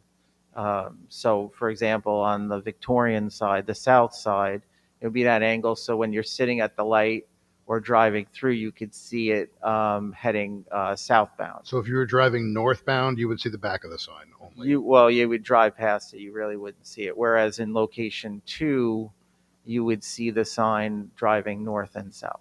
And pricing, we have two levels, the 1A and 1 and 2A, which was for the non-landscaped sign. That's for a single-sided sign. Single-sided sign. I await the proposal because it was a good idea to see what the two-sided sign would cost. Yeah, I We like could a still- two-sided perpendicular sign. Because then really, you're moving the danger away from the crosswalk because that's not where you're actually able to see it. It's the only spot you're not able to see it. Right. It makes more sense if you're going to invest the money to do a two-sided sign that's more visible. Yes. Doesn't make sense to invest in a sign that you can only see in one direction that you basically have to pull into the driveway of the high school to see. So if you do a two-sided sign, what's the reason why we can't do it like more closer to the faculty parking lot? If I can, that location was chosen and they consider that to be less safe than the location 1 and 4 in the report. But if According you, to- right, so if you we listen, did have a location closer to the faculty lot. but if you listen to Sarah, if they're not taking into account the pedestrian aspect to it, It could change that. It could change that calculus. Well, potentially, but you're also, then everyone who's coming from south of the entrances will never see the sign. Right. Right. And there is a crosswalk at the north lot exit as well Yeah. to go across. Not as active, but Not there as is one there as well. I mean, this is the type of thing we can't get wrong, right? Like, we cannot get this wrong. So let me try that. Let me pick up from that. And here's what I'm hearing is still needed. We still need the dimensions of the sign, which makes perfect sense, the size of the sign. Once we get the dimensions of the sign, something John has offered to do, working with the contractors, put 2 mock-ups, just plain old plywood there to show exactly what the sign would look like in both of those locations. And then finally, we need the new cost on a 2-sided sign as opposed to the 1-sided sign that we're looking at. The one area that I can't respond to effectively is Sarah's concern about pedestrians. It does seem that the traffic study has only peripherally addressed that. I do hear some things about pedestrian safety, but it was not a pedestrian safety study, it was a traffic study that focused more on cars. I did hear John say, the company, and I'm reluctant to say it, but the company has offered to do an additional study, but we've expended a lot of money on this traffic study already. We could certainly ask them to do an enhanced study that takes into account pedestrian safety as well. And I hope I don't sound reluctant at that. That's important. As Andrea said, we got to get this right. But I guess I'm confused. A traffic study, right, should consider pedestrians. So are we sure they're not, they didn't? We can certainly follow up with them, but when I hear them say they'll do an additional study, it sounds to me like they would have to do more. But the original discussion way back was about distracted drivers, and I certainly understand a distracted driver running off the road, hitting the sign, hitting a tree, hitting a person. That's the pedestrian safety, right? Yep. Which has happened before. Yep. But not because of distracted driver. The person who was hit because the person driving the car was high. Totally different set of circumstances. Nothing to do with a sign. I am certainly not comfortable commissioning yet another study that will maybe tell us something, but I certainly think that in terms of follow-up questions, asking them, A, what pedestrian considerations did they take in clarifying that? B, without costing us anything, they can certainly be able to make a proposal, because you used the words that I chuckled at, which was due to the non-existing, due to the lack of presence of a non-existing sign. Mm-hmm. It was like a triple negative. Right. I'm doing the math while you're talking of how many negatives that is and what that actually, where the positive is. Asking them what we're actually going to learn from their study. Is it just theoretical? Does it matter if the sign is perpendicular, parallel, two sides, one sides? What would we even get from that? Because I think right now, the leader in the clubhouse would be a two-sided sign at the spot formerly known as 4. Except for the pedestrian concern. Yes, although if it was a perpendicular sign, then that's where the pedestrians would be the safest, because you can't actually see it from there. By the time you get to that intersection, you've lost sight of the sign.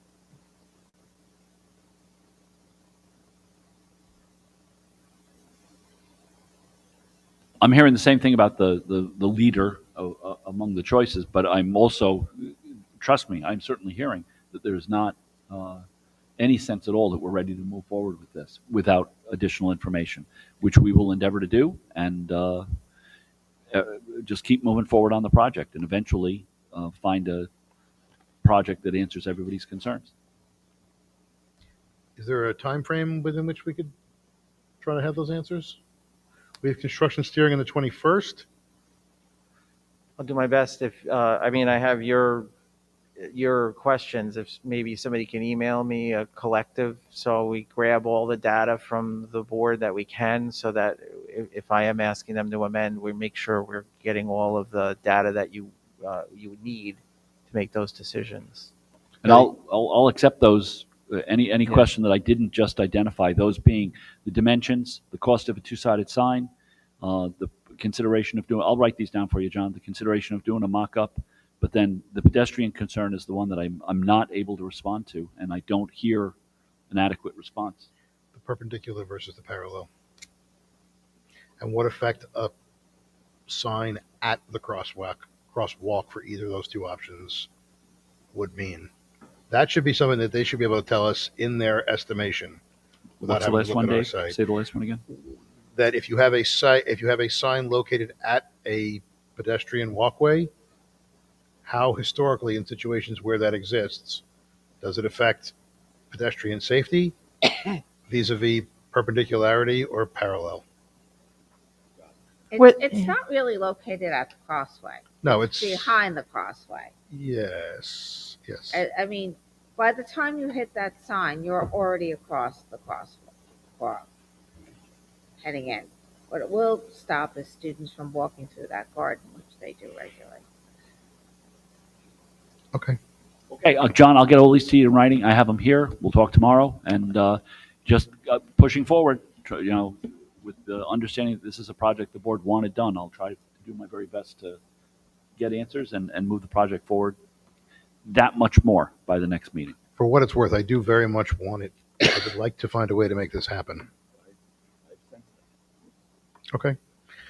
Okie dokie. Getting back to the, everyone's good? Getting back to the agenda. Board committee update, not to be confused with board committee reports. Dr. Dolan? This one's a little easier, a little less controversial, I think. The board had asked me to consider what a flyer would look like soliciting individuals to participate in 4 committees that the board appoints people to, those being the Citizen Budget Forum, LAC, Audit, and Construction Steering. Shelley Newman, who's in the audience tonight, and I don't think has been recognized yet. Shelley, thank you. Did do a brochure, which I distributed to the board tonight. It's a very attractive brochure, missing a date because we don't know yet when the board would want that distributed to solicit. We had talked about now, the summer, people aren't around, so maybe end of August, September is the right date. That can still be determined. But I handed that out, and I also gave the board information on the current committee membership so that we can start to think about membership for next year. I just wanted to add, would like to add, I left out something important on the LAC report, which was that our LAC membership really feels very strongly that the process of finding new members should happen much earlier, as you know, ideally now, or by now, next year perhaps. It definitely impacts at least this committee's ability to be really productive when we don't start until well into the school year. So there was a real plea for that. Well, that's historically been a problem, and maybe the solution to that is, to time, not do them all at once and to time it differently. The reason why we don't have traditionally not mailed it out over the summer or done it this time of year is because it's very busy and people aren't focused on next year. They're focused on finishing this year, and then people are away over the summer. So we felt, as an equitable reason, that we should do it when people are back in the district, and it does somewhat handicap it.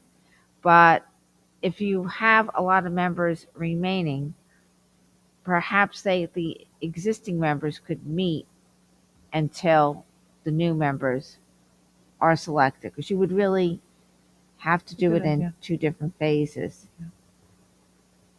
Yeah, I think we can. The previous year we had 5 openings. It was huge. Now you've got hopefully a very solid returning roster. But at this point, I think we all are probably in agreement that it would be sending it out now would be into the void. When did it go out last year? I'm just curious. I felt like it didn't really even go out until maybe October. I Or don't think late, so. I late think it was September. September. Yeah. September, right, Shelley? Yeah.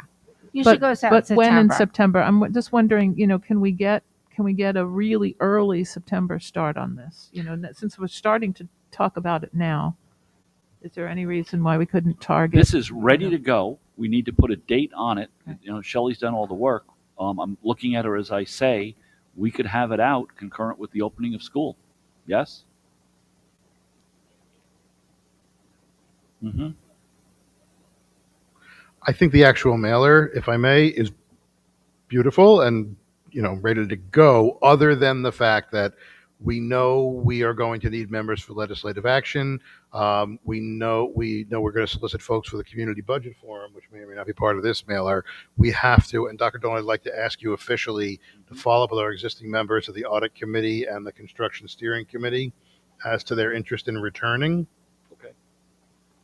We know that LAC has at least 2 openings based on one person who stepped down and one person who has joined our board. Lisa Cashman. So with those openings, we know we can solicit for that. So let's find out the rest that may require modification to this. And then I personally, and the board has to be resolved to this, agree that it should be part of the back to school thought process. People are getting back in the mode. They're getting going. Let's add this to the list of things they want to get going. People are deciding who's going to be class parents. People are deciding who's going to be on, signing up for things. Let's do this. Just to add another Sorry. fly in the ointment, something that occurred to me recently is the athletic advisory committee. We have now that it's being reinvigorated, it might be prudent to have a couple of community members appointed to that board. Board subcommittees are open to the public, those meetings, just so people know. So if you have great interest in construction steering, you can attend. You can't speak, but you can attend. But the athletic advisory committee, I think, to really function as effectively as possible, it has students. It will have students on it. It will have the superintendent on it. It will have Don Lang and Meg McCormick and 2 board members. But I think maybe we should have 2 regular members from the public to be at those meetings on the calendar basis. If we're going to put it on the calendar, let's think about adding community members to it. Right now, there's many community members on that committee. Right. But Correct. not appointed by the board. Correct. But I think the issue is broader. Like maybe we need to sort of think about that in terms of other committees as well. Because there sometimes lacks, like, the way the committees work is that they're conversations that go over the course of time. And if you have sort of this sporadic attendance, you have people popping in and popping out, it can slow down the productivity of the meetings. Can I suggest we put this on as when we sign up for our liaison positions at reorg, that we bullet point this as a discussion topic, because that will give us time to have our liaisons get discussed. It will be in the afternoon, and we can then discuss well in advance of Shelley if she needs to swap out one of these columns for another, or, sorry, Shelley, but maybe figure out some new look. Does that work? I agree with you. It is a broader The only thing I discussion. point out is Citizen Budget Forum is on here now, and if you wanted to wait on that one, that would create some space. CBF is on there, with the idea being that we'd get membership on there earlier, start earlier, and having seen a preview of next year's calendar, I know Dr. Zublionis is planning on a couple of budget boot camps starting a little earlier than we did this year, which not a bad idea. I think the Community Budget Forum was a great opportunity. I wish there were more folks on it, but the folks who joined were, pardon me?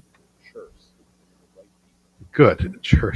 And not just that, they really, it shows what a few folks who really learn the deal can help educate so many people within the community. So But we didn't limit that. no, there was no last year. limit. That was whatsoever. open.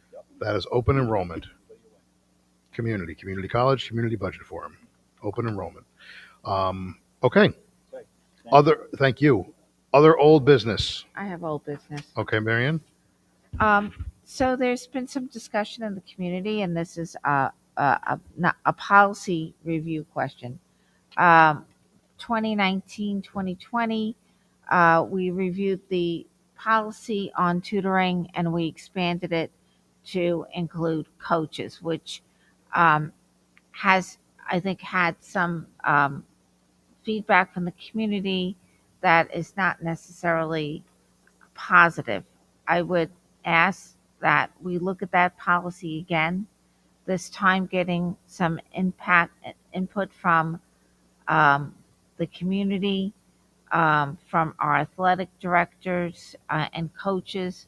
Has it negatively impact us in recruiting coaches? What is the likelihood of overlap? I mean, I know we apply the tutoring policy in terms of the arts, where if you're, let's say, when my children were taking private lessons, their teacher couldn't give them the lessons. But I think it's a little different when you're talking about a camp. First of all, music is part of their score in school that's graded like your other grades are. Now you're talking about an extracurricular where they may not get the benefit of the best coach because the coach may also work in a camp or a country club. What impact it may have had not getting those coaches on college admissions. I mean, I don't know that you would have any real data, but I think there's something to be. I understand why the expansion was made, but there is there's some dissatisfaction in the community, and tied into that, not just the policy review, but part of what we've heard in the community is how the coaches are selected. Maybe that's more of a topic for the July meeting, looking at the process by which coaches are selected and evaluated. We looked at it years ago when we did the athletic review, but it seems to be a recurring question in the community. If you just add to that comparable districts and what their policies are. Yeah. So we can get a sense of It's policy where we lie. 4452. Okay. 4452.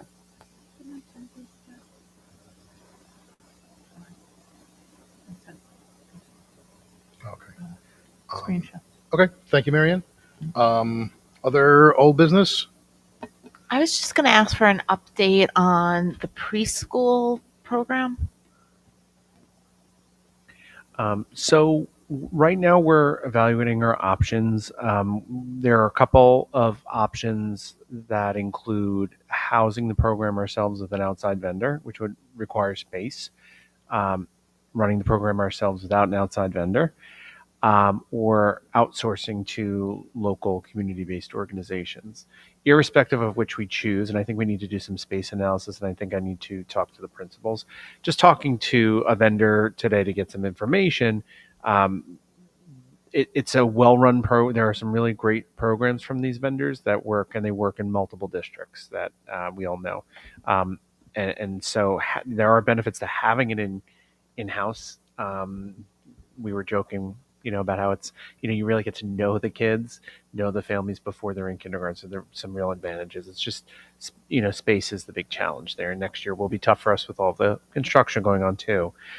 You can also split it. You could have a limited number of seats here and send the rest to the CBOs. We do have to have a lottery, as all districts have, and needs. Did find out needs do not play a role in the lottery, which is, I was a little surprised by that. You can work with the community-based organizations or the vendor to work around that and find scholarships. Different vendors offer different support in that, but I was very surprised by that. We can start a lottery before we know exactly how we're going to do it. We need to know when we're going to start, obviously, so parents know that. We have, when you do the math, the allowance for each student is $5,400. If you figure out the state aid that we received, we have 96 seats. So that's a significant number. And this is the first year we've gotten this grant. Some districts got it last year, and this is the first year we're getting it. I know when other districts like Syosset and other neighbors got it, we started getting questions in the fall. So now we do have it. The question is the extent to which we can start it now or in September or in January. And you can start it at any point. So we're going to certainly aim to start it as soon as possible. The hope is that we will continue to get this and then we'll have it rolling. And, what's awkward about the timing now, getting it for the first time is parents have already registered for pre-K, put, deposits down. So the start is always a little harder, but we'll have it then in place moving forward. Thank you. Other old business? Yep. Oh, please. Yeah, I also wanted an update on the Twice Exceptional program. So we're continuing to do research, which includes looking at models that exist, mostly private schools, looking at intake criteria, which varies greatly from what we found so far. We're looking to do a tour of some local private schools in either New York City or Long Island. Our thinking is that we would like to pilot a secondary approach with a few students, and that might be students who currently attend or tuition paying students who we would cross contract from other districts. we feel that then that would give us time to then do more research. We feel like the elementary program really requires more research and time, so we would think to start that in 23-24,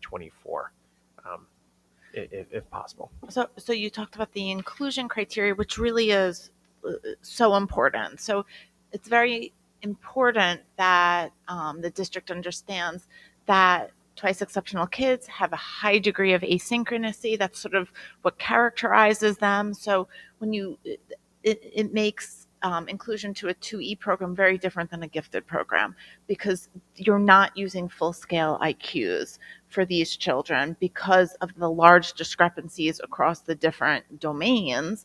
You end up having to look at these composite scores, right? So that's critical that that's understood. Yeah, I was just going to say, we're individual on the Wyatt or intelligence test, extremely high scores on sub-tests within those or other measures. As a start, we're starting to look at those criteria. Right. So you're not talking about the sub-test, you're talking about like these composite scores, yes, right? Yeah. Thank you. I can't help but hear these two conversations, think how great they are, but also wonder about stretching our resources thinly in terms of in-housing the pre-K program. It seems like if we're going to do the twice exceptional program, at the same time, we're also going to run our own pre-K program. That seems like a lot. But you're not running your own pre-K program, right? Because you're probably doing a lottery system. Well, you're saying if you bring it in-house, as opposed to outsourcing at local providers. And the 2E program is going to generate that. The idea is that it generates funds. Yeah, no, my point is not that the 2E program would be the one that would get cut, No. but or that would be not in line, because I do understand the potential for that, not only to provide not just our students, but and not just create revenue, but also, I mean, a student is a student. The child is not being served in their local home district. Sure, I'd love for that student to have every opportunity, but if we're looking at the pre-K program and think about how we want to do that, it's not something we're actively choosing to do. It's something we are grateful that we got an influx of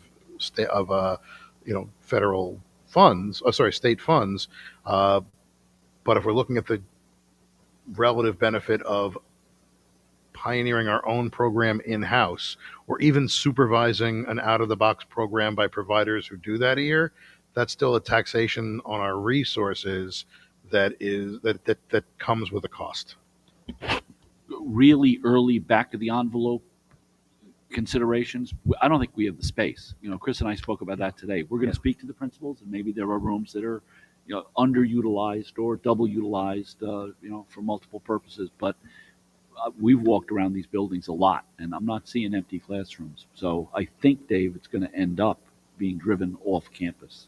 But that's good. I mean, Port Washington has that. That's great. It is one of it's a model. I think what happened today, and I give Chris all the credit in the world for it, is he had a conversation with Scope, who is a real expert on this. They're a really, really useful resource on pre-K programs, and they painted a very pretty picture. When the day comes that we can put it in house, there's there are advantages to it, but I'm not seeing the space. We'll have more information very quickly. And we're going to get the RFP out, within the next few weeks. So that's where we'll hit the community-based organizations and hitting the ground running and giving whoever those lucky folks are. And that's that's a lot of money. That's a lot of money. It's a lot of kids. Yeah, that really helps people. Absolutely. And also, if those community-based organizations are already doing a lottery with other school districts, I would think that the oversight is already there. So hopefully that's less taxing on our resources, because there is a process in place for that oversight.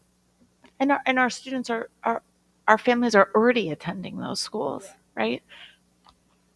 They're just not getting the tuition. That is correct. Although obviously that age was within the segment, they age in and out with a high degree of frequency.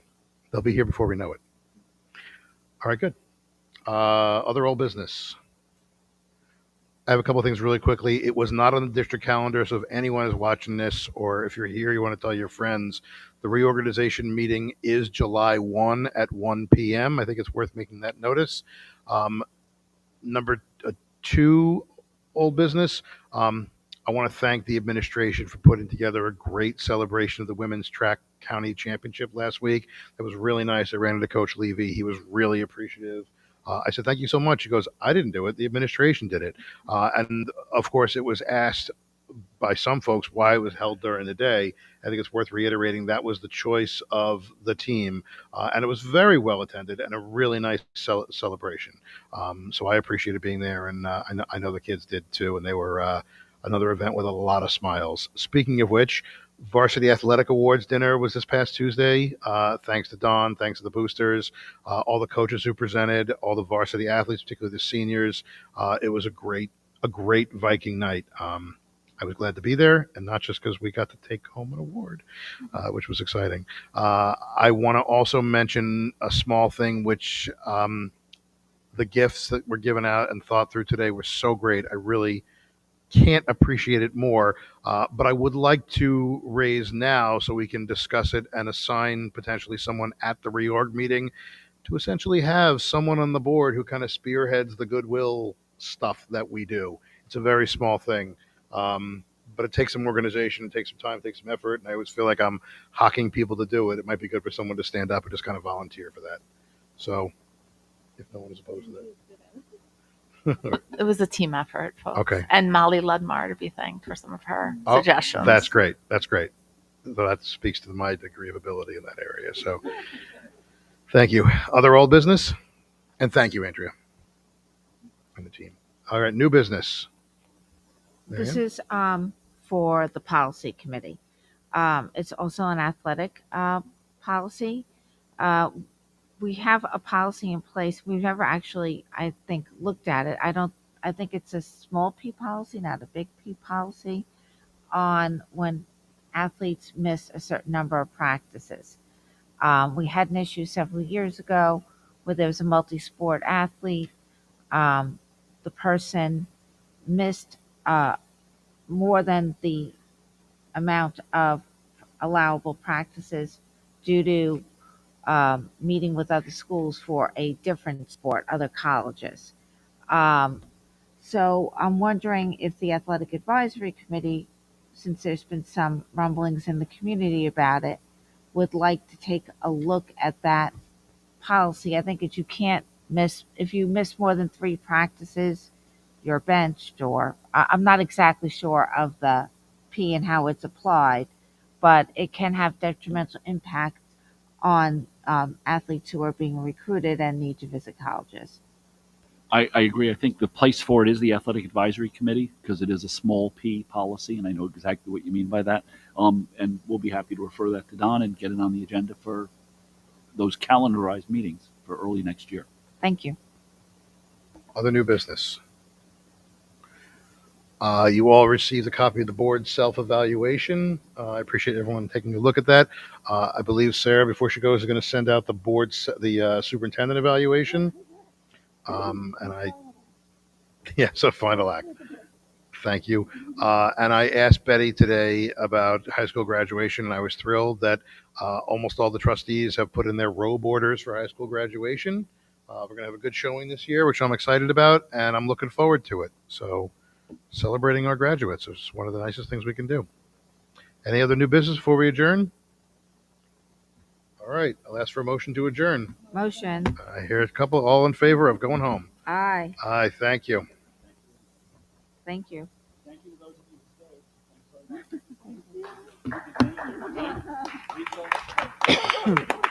Back at you. Thanks, Mike. Thanks, Mike.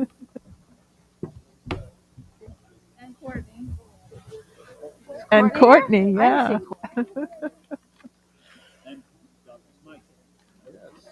Sean and Shelley and Elliot.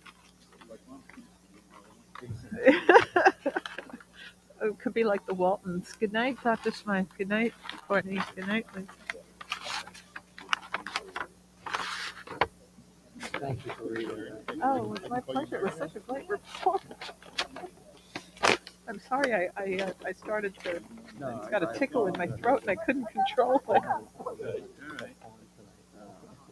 Sorry, Rich.